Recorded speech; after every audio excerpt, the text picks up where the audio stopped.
ಅಂದ್ರೆ ನಿಮ್ ಬಗ್ಗೆ ಸ್ವಲ್ಪ ಪ್ರೀತಿ ಹುಟ್ಟಿತು ಅಂತ. ಹಾ, ಪ್ರೀತಿ ಹುಟ್ಟಿತು. ಅಂದ್ರೆ ಇಲ್ಲಿ ಚಿಕ್ಕ ಹುಡುಗಿಗೂ ಮದುವೆ ಆಗಿ ಹೋಗಿರೋ ಹುಡುಗಿ? ಇಲ್ಲ, ಇನ್ನು ಈ ಹುಡುಗಿ ಮನೇಲಿ ಇತ್ತು. ಅಲ್ಲಪ್ಪ, ನಿಮ್ ಬಗ್ಗೆ ಪ್ರೀತಿ ಹುಟ್ಟಿದ್ದು ದೊಡ್ಡ ಹುಡುಗಿಗೋ ಇರೋ ದೊಡ್ಡ ಮದುವೆ ಆಗಿರೋ ಹುಡುಗಿಗೆ. ಆ ಹುಡುಗಿ ಬೇರೆ ಊರಲ್ಲಿ ಇದ್ದಿದ್ದ? ಬೇರೆ ಊರಲ್ಲಿ ಇತ್ತಿತ್ತು. ಆದ್ರೂ ನಿಮ್ ಬಗ್ಗೆ ವಿಷಯ ಇವ್ರ ಹೇಳಿದ ಪ್ರೀತಿ ಹುಟ್ಟಿತ್ತು. ಹುಟ್ಟಿದ ನಂತರ ಅಂದ್ರೆ ಇಲ್ಲಿ ಯಾವಾಗ ಬಂದಾಗ ಮಳೆ ಸ್ವಲ್ಪ ಅಂದ್ರೆ ಸರಿಯಾಗಿ ನಮ್ ಜೊತೆ ಫೋನ್ ಮಾತಾಡುದು, ಈಗ ನೀವು ಸ್ವಲ್ಪ ಮಾಡಿದ್ರೆ ಥ್ಯಾಂಕ್ಸ್ ಆದ ಸ್ವಲ್ಪ ಚಲೋ ಆಯ್ತು ಅಲ್ಲಿಗೆ. ಆಯ್ತು ಅಂತ ಆಗಿನ ಹೋಗ್ತಾ ಹೋದಂಗ ಸ್ವಲ್ಪ ನಮ್ಮೊಳಗೂ ಪ್ರೀತಿ ಹುಟ್ಟಿತ್ತು ಏನೋ ಕಾರಣದಿಂದ. ಇವಾಗ ಏನಾಗಿತ್ರಿ, ಇವಾಗ ಒಂದ್ 4-5 ತಿಂಗಳಲ್ಲಿ ಸ್ವಲ್ಪ ಅನುಮಾನ ಹುಟ್ಟಿದೆ ಅವ್ರ ಮನೇಲಿ. ಇವಾಗ ನಾ ಏನ್ ಹೇಳ್ತಾ ಇದ್ದೀನಿ, ನಾ ಹುಡುಗಿ ನಾ ಏನ್ ಹೇಳ್ತಾ ಇದ್ದೀನಿ, ಇನ್ಕ ತಕ್ಕ ಬಂದಿತ್ತು ಸಾಕ, ಕಿರಿಕಿರಿ ಮಾಡೋದ್ಬೇಡ, ಇನ್ನು ಆರಾಮ್ ಇರೋನು ಅಂತ ಹೇಳ್ತಾ ಇದ್ದೀನಿ. ಆದ್ರೆ ಹುಡುಗಿ ಒಪ್ತಾ ಇಲ್ಲ. ಅಯ್ಯೋ, ಏನೋ ಗೊತ್ತಾಗ್ಲಿಲ್ಲ ಸರ್. ಆಯ್ತು, ಅವಾಗಂತೂ ಗೊತ್ತಾಗ್ಲಿಲ್ಲ. ಈಗಲಾದ್ರೂ ಇನ್ನೂ ಅವಕಾಶ ಇದೆ, ಇನ್ನೂ ಕಾಲ ಮಿಂಚಿಲ್ಲ. ಹೆಂಡತಿಗೆ ಗೊತ್ತಾಗಿ, ಮನೆಯವ್ರಿಗೆ ಗೊತ್ತಾಗಿ, ಊರ್ನವ್ರಿಗೆ ಗೊತ್ತಾಗಿ, ಎಲ್ಲರಿಗೂ ಗೊತ್ತಾಗಿ, ನಾಳೆ ದಿನ ಇವತ್ತು ಯಾರ್ಯಾರ ಮನೆಗೆ ಒಳಗಡೆ ರಾಜಾರೋಷವಾಗಿ ಹೋಗಿ ಅಷ್ಟೊತ್ತು ಕೂತು ಬರ್ತಿದೀಯಾ, ಯಾರ್ಯಾರು ನಿನ್ನ ಊರಿನವರು, ನಿನ್ನದೇ ಅಕ್ಕಪಕ್ಕದವರು, ಬಾರಪ್ಪ ಒಳಗಡೆ ಕೂತ್ಕೊಂತ ಯಾರು ಕರಿತಿದ್ದಾರೆ, ಇದೆಲ್ಲ ಗೊತ್ತಾದ್ಮೇಲೆ ನಿನ್ನನ್ನು ಒಳಿಗೂ ಹತ್ರ ಬಾಗ್ಲಿಗೂ ಸೇರಿಸಲ್ಲ. ನಮಸ್ತೆ. ನಮಸ್ಕಾರ, ಹೇಗಿದ್ದೀರಿ? ನಾವು ಚೆನ್ನಾಗಿದ್ದೀವಿ. ತಾವು ಚೆನ್ನಾಗಿದ್ದೀರಾ? ಚೆನ್ನಾಗಿದ್ದೀವಿ. ಇಲ್ಲಿಂದ ಫೋನ್ ಮಾಡ್ತಿರೋದು? ನಾವು ಬೆಳಗಾವಿ ಜಿಲ್ಲೆಯಿಂದ ಮಾಡ್ತಿರೋದು ಅಪ್ಪಾಜಿ. ಬೆಳಗಾಂ? ಚೆನ್ನಾಗಿದ್ದೀರಾ? ಚೆನ್ನಾಗಿದೆ. ಚೆನ್ನಾಗಿದೆ. ಸಂತೋಷ. ಕಾರ್ಯಕ್ರಮ ಯಾವಾಗ್ಲಿಂದ ನೋಡ್ತಿದ್ದೀರಿ? ಕಾರ್ಯಕ್ರಮ ಇವಾಗ ಒಂದು 15 ದಿವಸ ಆಯ್ತು. ಓಹೋ, 15 ದಿವಸ ಆಗಿರೋದಾ? 15 ದಿವಸ ಆಗ್ತದೆ. ಇವತ್ತು ನಿಮಗೆ ಟ್ರೈ ಮಾಡಿದೆ, ಇವತ್ತು ಸಿಕ್ತು ಫಸ್ಟ್ ಟೈಮ್ ಕರೆ. ಓಹೋ, ಅಂದ್ರೆ ಯಾರಾದ್ರೂ ಹೇಳಿದ್ದ ಅಥವಾ ನಿಮಗೆ ಸಿಕ್ಕಿದ್ದ? ಇಲ್ಲ ಸರ್, ನಮ್ಮ ಫ್ರೆಂಡ್ ಒಬ್ಬರು ಹೇಳಿದ ಅಪ್ಪಾಜಿ. ಫ್ರೆಂಡ್ ಹೇಳಿದ್ರಾ? ಫ್ರೆಂಡ್ ಹೇಳಿದ್ರು. ನಿಮ್ ಧ್ವನಿ ಸ್ವಲ್ಪ ಜೋರ್ ಮಾಡಿ, ವ್ಯಾಲ್ಯೂಮ್ ಕೊಡಿ. ಒಳ್ಳೆದಾಗ್ಲಿ. ಆಯ್ತು, ಏನಾದ್ರು ಹಂಚಿಕೊಳ್ಳೋದಿದೆಯಾ? ಒಂಥರ ಭಯ ಆಗ್ತಾಯಿತ್ತು.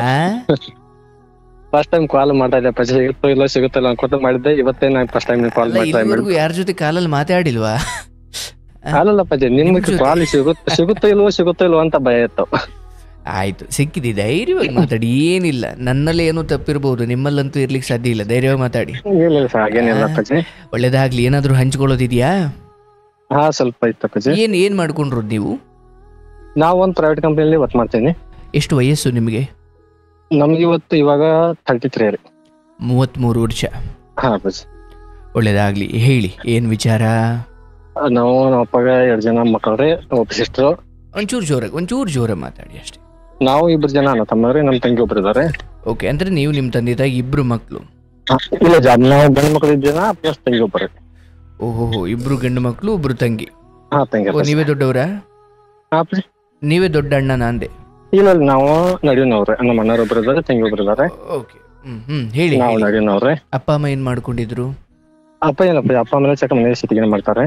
ಏನಪ್ಪ? ಇಲ್ಲ, ಮನೇಲಿ ಹೊಲದಲ್ಲಿ ಮಾಡ್ತಾರೆ. ವ್ಯವಸಾಯ ವ್ಯವಸಾಯ ಮಾಡ್ತಾರೆ. ನಮ್ದು 10-12 ಎಕರೆ ಜಮೀನಿದೆ, ಮನೇಲಿ ವ್ಯವಸಾಯ ಮಾಡ್ತಾರೆ. ಏನಪ್ಪ? ಒಂದು 10-12 ಎಕರೆ ಜಮೀನ್ ಇದ್ರೆ ಮನೇಲಿ ವ್ಯವಸಾಯ ಮಾಡ್ತಾರೆ. ಓಕೆ, ಅಂತ ಮಾತ್ರ ಮಾಡ್ಕೊತ ನಮ್ದು ಏನಾಯ್ತಪ್ಪ ಅಂದ್ರೆ, ಏನ್ ಓದಿದ್ದೀರಾ ನೀವು? ನಮ್ದು ಸೆಕೆಂಡ್ PUC ಆಗಿದ್ರೆ. Second PUC? ಸೆಕೆಂಡ್ PUC ಆಗಿದ್ರೆ. ಆಮೇಲೆ ಓದ್ಲಿಲ್ವಾ? ಇಲ್ಲ, ಆಮೇಲೆ ಓದ್ಲಪ್ಪ. ಆಮೇಲೆ ಸೆಕೆಂಡ್ PUC ಅವಾಗ ಒಂದ್ ಹಂಗ ಜಾಬ್ ಮಾಡ್ತಾ ಅಷ್ಟೇ ಬೆಷ್ಟಪಟ್ಟೆ. ಏನ್ ಜಾಬ್ ಮಾಡಿದ್ರಿ ಫಸ್ಟ್ ಟೈಮ್ ನೀವು? ನಾವು ವೆಟರ್ನರಿ ಆಫೀಸಲ್ಲಿ ಕೆಲಸ ಮಾಡ್ತೇವೆ. ಏನಪ್ಪ? ವೆಟರ್ನರಿ ಆಫೀಸಲ್ಲಿ ವರ್ಕ್ ಮಾಡ್ತಾರೆ. ಸ್ಪಷ್ಟವಾಗಿ ಹೇಳ್ಬೇಕು, ನನ್ಗೆ ಅರ್ಥ ಆಗ್ಲಿಲ್ಲ. ಪಶು ಆಸ್ಪತ್ರೆ ಕೆಲಸ ಮಾಡ್ತೇವ್ರಿ. ಓಕೆ, ವೆಟರ್ನರಿ ಹಾಸ್ಪಿಟಲ್ ಕೆಲಸ ಮಾಡ್ತೀರಿ? ಸಂತೋಷ. ಅಂದ್ರೆ ನಿಮ್ಮ ಯಾವ ವಯಸ್ಸಲ್ಲಿ ಸೇರ್ಕೊಂಡಿದ್ದು? ನಾವು 18 ವಯಸ್ಸಿಗೆ ಸೇರ್ತಪ್ಪ. ಓಕೆ, ಆ ಕೆಲಸ ಯಾಕೆ ಬಿಟ್ಬಿಟ್ರಿ ಆಮೇಲೆ? ಇಲ್ಲಿ ಬಿಡ್ಲಪ್ಪ, ಅದನ್ನ ಕಂಟಿನ್ಯೂ ಮಾಡ್ತೇನೆ. ಪ್ರೈವೇಟ್ ಒಳಗೆ ಮಾಡ್ತೇವ್ರಿ. ಓಕೆ, ಈಗ ಪ್ರೈವೇಟ್. ಓಕೆ, ಅದು ಪ್ರೈವೇಟಾ? ಪ್ರೈವೇಟ್ ಅಪ್ಪಾಜಿ. ಆಯ್ತು. ಏನ್ ನಿಮ್ ವಿಚಾರ ಏನು? ನಮ್ಮ ವಿಚಾರ ಏನಿಲ್ಲಪ್ಪಾಜಿ, ನಾವು 18 ವಯಸ್ಸಿಗೆ ಅಥವಾ ಸೇರಿದ್ದು. 18 ವಯಸ್ಸಿಗೆ ಅಥವಾ ಸೇರಿದ್ದು ನಾವು. 18 ವಯಸ್ಸಿಗೆ ಅದ ಆಸ್ಪತ್ರೆಯಲ್ಲಿ ಕೆಲಸ ಮಾಡ್ತಾ ಇದ್ದು. ಓಕೆ. ಆಮೇಲೆ ಹಂಗ ಮಾಡ್ತಾ ನಮ್ದು 21-22 ಮ್ಯಾರೇಜ್ ಆಯ್ತ್ರಿ. 21-22 ಮದುವೆ ಆಯ್ತಾ? ಮದುವೆ ಆಯ್ತು. ಅಷ್ಟು ಬೇಗ? ಅಷ್ಟು ಬೇಗ ಆಯ್ತು. ಓ, ನಿಮ್ಗೆ ಅಷ್ಟಕ್ಕೆ? ನಿಮ್ಮ ಅಣ್ಣಂಗೆ ಎಷ್ಟಕ್ಕಾಯ್ತು? ಇಲ್ಲ, ಅವಾಗ ಅಣ್ಣಾಗ 25-26 ಇತ್ತು.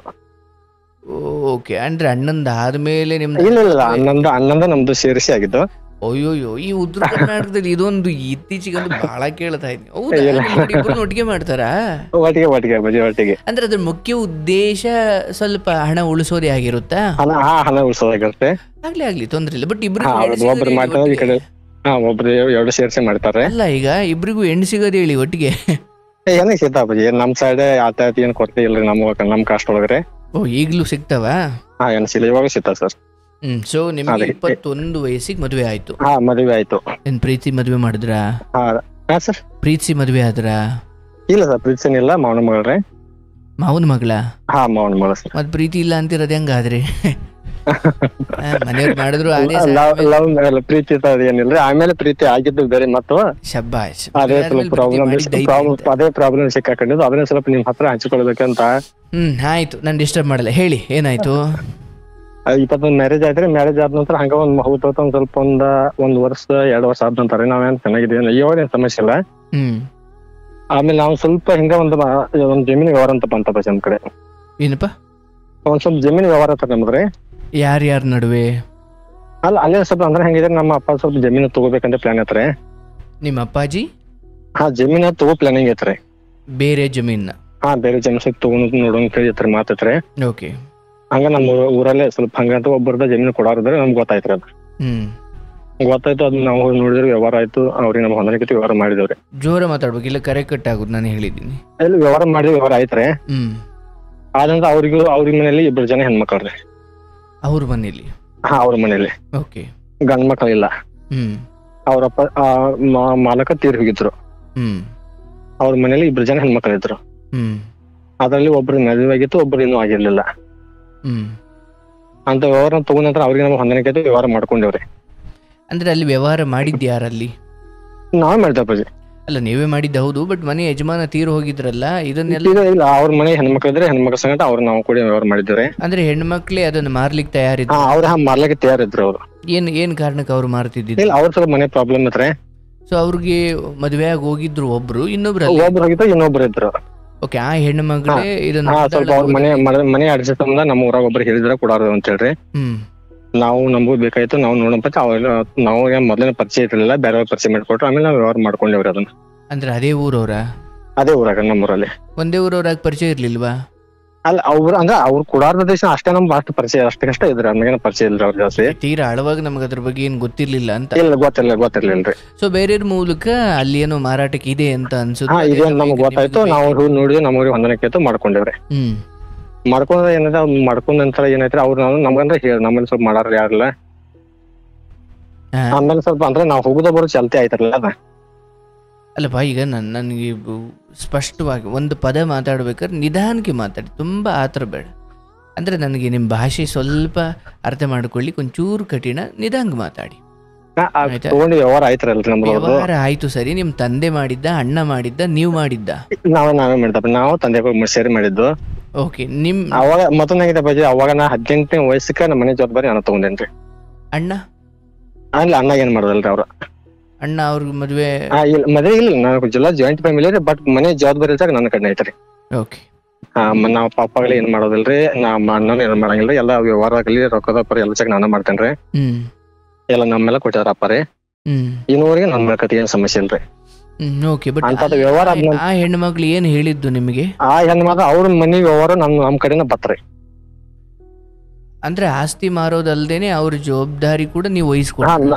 ನಮ್ಗೆ ವಹಿಸಿದ್ರಿ ಅವ್ರು. ಯಾಕೆ ವಹಿಸ್ಕೊಂಡ್ರಿ? ಅಲ್ಲ, ಅಂದ್ರೆ ಅವ್ರ ಮನೇಲಿ ಯಾರು ಮಾಡೋರು, 2 ಗಂಡ್ ಮಕ್ಳು ಇದ್ರಲ್ರಿ. ಅಂದ್ರೆ ಅದ್ರ ಅರ್ಥ ಏನು? ಸುಮ್ನೆ ಅಂದ್ರೆ ಏನಾದ್ರು ತಂದು ಕೊಡೋದಾಗಿತ್ತು? ಏನ್ ತಂದು ಕೊಡೋಲ್ಲ, ಅವ್ರ ಹಾಸ್ಪಿಟಲ್ ಹೋಗ್ಲಿಕ್ಕಾಗಲಿ, ಅದು ಇದು ಒಟ್ಟು ಏನೈತಲ್ರಿ, ನೀವು ನೋಡ್ಕೊತ ಹೋಗ್ಬೇಕು. ನಮ್ ಟೇಷನ್ ಅದ್ರ ನಡುವೆ ನಮ್ಗೆ ಹೇಳಿದ್ರಿ ಅದನ್ನ. ಓಕೆ. ಅಂತ ಆದ್ರೆ ಆಯ್ತು ಮಾಡೋ ಟೇಷನ್ ನಾವ್ ಮಾಡ್ಕೊತ ಬಂದೇವ್ರಿ. ಹಂಗ ಒಂದ್ 2 ರಿಂದ 3 ವರ್ಷ ಹೋಯ್ತ್ರಿ ಅದ್ರಿ. ಹೋದ್ ನಂತರ ಏನಾಯ್ತ್ರಿ, ಅದೇನ್ ದೊಡ್ಡ ಹುಡುಗಿನ ಕೊಟ್ಟಿರಲ್ರಿ. ಆ ಹುಡುಗಿ ಅಂದ್ರ ನಾವ್ ಮಾಡೋದಾಗ್ಲಿ, ನಾವ್ ಹೋಗುದ ಬರ್ದ ಅಂದ್ರೆ ಅವ್ರ ಮನೆ ಜವಾಬ್ದಾರಿ ತಗೊಂಡ ಮಾಡಿದ್ರ ನಮ್ಮ ಮೇಲೆ ಸ್ವಲ್ಪ ಇದನ್ನ ಮಾಡಿದ್ರು. ಏನ್ ಮಾಡಿದ್ರು? ಅಂದ್ರೆ ಈಗ ನೀವು ನಮ್ದು ಮಾಡದ್ರಿ, ನಮ್ಮ ಮೇಲೆ ಸ್ವಲ್ಪ ಒಲವಾಯ್ತ್ರಿ ದೊಡ್ಡ ಹುಡುಗಿ. ಮದುವೆ ಆಗಿರೋ ಹುಡುಗಿಗೆ? ಆಗಿರೋ ಹುಡುಗಿತೆ. ಅಲ್ಲ, ಅವ್ರ ಗಂಡನ ಮನೆಗೆ ಹೋಗಿರ್ಲಿಲ್ವಾ? ಇಲ್ಲೇ ಇದ್ರ? ಹೋಗಿದ್ರು ಚೆನ್ನಾಗಿದ್ರು ಅವ್ರು. ಅಂದ್ರೆ ಇವ್ರ ಮಮ್ಮಿ ಅವ್ರಿಗೆ ಹೇಳ್ತಿದ್ರಲ್ರಿ, ಬಂದಿದ್ದ ಅವಾಗ ಬಂದಿರು ನಮ್ ತೋರ್ಸ್ಕೊಂಡ್ ದವಾಖಾನೆ ಕರ್ಕೊಂಡ್ ಹೋದ್ರು. ಇದೆ ನನ್ನ ಬಗ್ಗೆ ಸ್ವಲ್ಪ ಅಂದ್ರೆ ಪಾಸಿಟಿವ್ ಹೇಳ್ತೇವೆ ಥಿಂಕ್ ಮಾಡ್ತಾರೆ ಅವ್ರ ಮನೇಲಿ. ಅಂದ್ರೆ ನಿಮ್ ಬಗ್ಗೆ ಸ್ವಲ್ಪ ಪ್ರೀತಿ ಹುಟ್ಟಿತು ಅಂತ. ಪ್ರೀತಿ ಹುಟ್ಟಿತು. ಅಂದ್ರೆ ಇಲ್ಲಿ ಚಿಕ್ಕ ಹುಡುಗಿಗೂ ಮದುವೆ ಆಗಿ ಹೋಗಿರೋ ಹುಡುಗಿ? ಇಲ್ಲ ಇನ್ನು ಈ ಹುಡುಗಿ ಮನೇಲಿ ಇತ್ತು. ಅಲ್ಲಪ್ಪ, ನಿಮ್ ಬಗ್ಗೆ ಪ್ರೀತಿ ಹುಟ್ಟಿದ್ದು ದೊಡ್ಡ ಹುಡುಗಿಗೋ ಇರೋ ದೊಡ್ಡ ಮದುವೆ ಆಗಿರೋ ಹುಡುಗಿಗೆ. ಆ ಹುಡುಗಿ ಬೇರೆ ಊರಲ್ಲಿ ಇದ್ದಿದ್ದ? ಬೇರೆ ಊರಲ್ಲಿ ಇತ್ತು. ಆದ್ರೂ ನಿಮ್ ಬಗ್ಗೆ ವಿಷಯ ಇವ್ರ ಹೇಳಿದ ಕೇಳಿದ ಪ್ರೀತಿ ಹುಟ್ಟಿತ್ತು. ಹುಟ್ಟಿದ ನಂತರ ಅಂದ್ರೆ ಇಲ್ಲಿ ಯಾವಾಗ ಬಂದಾಗ ಮಾಡಿ ಸ್ವಲ್ಪ ಅಂದ್ರೆ ಸರಿಯಾಗಿ ನಮ್ ಜೊತೆ ಫೋನ್ ಮಾತಾಡುದು, ಈಗ ನೀವು ಸ್ವಲ್ಪ ಮಾಡಿದ್ರೆ ಥ್ಯಾಂಕ್ಸ್ ಸ್ವಲ್ಪ ಚಲೋ ಆಯ್ತು ಅಲ್ಲಿಗೆ. ಅದ ಆಯ್ತು ಅಂತ ಆಗಿನ ಹೋಗಿ ತಗೋತಂಗ ಸ್ವಲ್ಪ ನಮ್ಮೊಳಗೂ ಪ್ರೀತಿ ಹುಟ್ಟಿತ್ತು ಏನೋ ಕಾರಣದಿಂದ. ನಿಮ್ಮೊಳಗೂ ಹುಟ್ಟಿತ್ತು ಏನೋ ಕಾರಣ ಗೊತ್ತಾಗಲ್ಲ, ಅವಾಗ ಹುಟ್ಟಿತ್ತಪ್ಪಾಜಿ. ಹುಟ್ಟಿದ ಅವ್ರು ಹುಟ್ಟಿದ್ ನಮ್ದು ಹಂಗ ಸ್ವಲ್ಪ ಕಂಟಿನ್ಯೂ ಆಯ್ತಾರೆ. ಅವ್ರಿಗೆ ಮದ್ವೆ ಆಗಿದೆ ನಿಮಗ್ ಗೊತ್ತಿತ್ತಲ್ಲ? ಗೊತ್ತಿತ್ತಪ್ಪಾಜಿ, ಏನ್ ಅವಾಗ ಏನು ಆಗಲಿಲ್ರ. ಪ್ರೀತಿ ಹುಟ್ಟಿತ್ತು. ಅಲ್ಲಿಂದ ನಮ್ಗ ಒಂದ್ 7-8 ವರ್ಷ ಏನು ಪ್ರಾಬ್ಲಮ್ ಆಗಿಲ್ಲ. ಇನ್ನೂ ಏನು ಪ್ರಾಬ್ಲಮ್ ಆಗಿಲ್ರಿ. 7-8 ವರ್ಷ ಏನು ಪ್ರಾಬ್ಲಮ್ ಆಗಿರ್ಲಿಲ್ಲ. ನೀವು ಮಾತಾಡ್ಕೊಂಡ್ ಬರ್ತಿದ್ರಾ? ಇಲ್ಲಿ ಬಂದಾಗ ಯಾವ ಬೇಕಾದ್ರೆ ಮಾತಾಡ್ತಿದ್ರು, ಹೋಗ್ತಿದ್ರು, ಭೇಟಿ ಆಗ್ತಿದ್ರು, ಅದೆಲ್ಲಾನು ನಡೀತು. ಭೇಟಿ ಗಿಟಿ ಆಗ್ತಿದ್ರೇನು? ಭೇಟಿ ಗಿಟಿ ಎಲ್ಲ ಆಗ್ತಿದ್ರ? ಭೇಟಿ ಆಗ್ತಿದ್ರೆ ಏನು ಸಮಸ್ಯೆ ಬರಲ್ಲ ಎಲ್ರ. ಅದ 8 ವರ್ಷ ತಕೊಂಡ್ ಏನು ಸಮಸ್ಯೆ ಬರ್ಲಿಲ್ರಿ. ಅವ್ರ ಗಂಡಂಗ್ ಗೊತ್ತಾಗ್ಲಿಲ್ವಾ? ಇಲ್ಲ ಏನು ಗೊತ್ತಾಗಿಲ್ಲ ಪಚ್ಚಿ. ಕಲಾವಿದ್ರು ಏನು ಗಂಡ ಗೊತ್ತಲ್ಲ, ಏನು ಸಮಸ್ಯೆ ಇಲ್ಲ. ಅವ್ರ ಮಮ್ಮಿಗೆ ಅಷ್ಟು ಗೊತ್ತಾಯ್ತು. ಯಾರ ಮಮ್ಮಿಗೆ? ಆ ಹುಡುಗಿ ಮಮ್ಮಿ ತಾಯಿಗೆ. ಅವ್ರೇನು ಕೇಳಲಿಲ್ವಾ? ಗೊತ್ತಾಯ್ತು, ಬಟ್ ಏನು ಕೇಳಿಲ್ಲ ಪಜ. ಇರ್ತೈತಲ್ಲ ಎಲ್ಲ ಕಡೆ ರೀ. ಆಗಲಿ ನಮ್ಮ ಮನೇಲಿ ಏನ್ ಸಮಸ್ಯೆ ಆಗಲ್ಲ, ನಮ್ಮ ಮನೆಗೂ ಗೊತ್ತಾಗಿಲ್ಲ, ನಮ್ಮ ಮಿಸ್ಸಸ್ ಗೊತ್ತಾಗ್ಲಿಲ್ರಿ. ಈಗ ನನ್ಗೊಂದ್ ಪ್ರಶ್ನೆ ಇರೋದು, ಆ ಹುಡುಗಿ ಎಲ್ಲೋ ಬೇರೆ ಊರಿಗೆ ಕೊಟ್ಟಿದ್ದಲ್ವಾ? ಸೊ ಇಲ್ಲಿರೋ ಹುಡುಗಿ ಜೊತೆ ಪ್ರೀತಿ ಆಗಿದ್ರೆ ಅದು ಒಂದು ಕತೆ, ಇಲ್ಲಿ ಒಂದೇ ಊರು ಬಿಡಪ್ಪ ಅಂತ. ಬಟ್ ಅಲ್ಲಿರೋ ಹುಡುಗಿ ಹೆಂಗ್ ನಿಮ್ಮನ್ ಬಂದ್ ಭೇಟಿ? ಹೆಂಗೋ ಏನೋ ಕರೆಕ್ಟ್ ಗೊತ್ತಾಗಲ್ಲ ಬಜಿ. ಅಲ್ಲಿ ಆ ಹುಡುಗಿ ಜೊತೆನೆ ನನ್ ಸಂಪರ್ಕ ಆಯ್ತು. ಅಲ್ಲ ಆಗಿದ್ ಸರಿನಪ್ಪ, ಬಂದ್ ಭೇಟಿ ಹೆಂಗ ಆಗ್ತಿದ್ರು? ನಿಮ್ಗೋಸ್ಕರನೇ ಬರ್ತಿದ್ರು ಅಥವಾ ಏನಾರ ಹಬ್ಬಕ್ಕೆ ಬಂದಾಗ ಮಾತ್ರ? ಮತ್ತೆ ಹಬ್ಬಕ್ಕೆ ಅದಾಗ್ಲಿ ಇಲ್ಲಿ ಬರ್ತಾ ಇದಾರಲ್ರಿ. ಓಕೆ. ಸೊ ಈ ಯಾರಿಗೂ ಗೊತ್ತಿರ್ಲಿಲ್ಲ? ಯಾರಿಗೂ ಗೊತ್ತಿಲ್ಲ ಪಜಿ. ಶಬ್ಬಾಷ್. ಅಂದ್ರೆ ನೀವು ಫೋನಾಗೆಲ್ಲ ಮಾತಾಡ್ತಿದ್ರಾ? ಫೋನಲ್ಲಿ ಮಾತಾಡ್ತಿದ್ದೇವೆ, ಇಲ್ಲಿ ಬಂದಾಗ ಭೇಟಿ ಆಗ್ತಿದ್ದೇವೆ ಅಂತ. ಈಗ ಅವ್ರದ್ದು ಏನ್ ಕೆಲಸ ಇದ್ರೆ ನಾನು ಹೋಗ್ತೇನೆ ಮಾಡ್ತಿದ್ದೀನಿ. ಒಟ್ ಅದ್ ಏನೋ ಹಂಗ 8 ವರ್ಷ, ಇವ್ರದ್ದು 8 ವರ್ಷ ಬಂತಾರೆ. ಅದು 8-9 ವರ್ಷ ಬಂತ ಬಿಡ್ರಿ. ಅದ್ ಇವಾಗ ಏನಾಗಿತ್ರಿ, ಇವಾಗ ಒಂದ್ 4-5 ತಿಂಗಳಲ್ಲಿ ಸ್ವಲ್ಪ ಅನುಮಾನ ಹುಟ್ಟಿದೆ ಅವ್ರ ಮನೇಲಿ. ಇವಾಗ ನಾ ಏನ್ ಹೇಳ್ತಾ ಇದ್ದೆ ಅಂದ್ರೆ, ಆ ಹುಡುಗಿ ನಾ ಏನ್ ಹೇಳ್ತಾ ಇದ್ದೆ, ಇನ್ಕ ತಕ್ಕ ಬಂದಿತ್ತು ಸಾಕ, ಕಿರಿಕಿರಿ ಮಾಡ್ಕೊಬೇಡ, ಇನ್ನು ಆರಾಮ್ ಇರೋನು ಅಂತ ಹೇಳ್ತಾ ಇದ್ದೀನಿ. ಆದ್ರೆ ಆ ಹುಡುಗಿ ಒಪ್ತಾ ಇಲ್ಲ.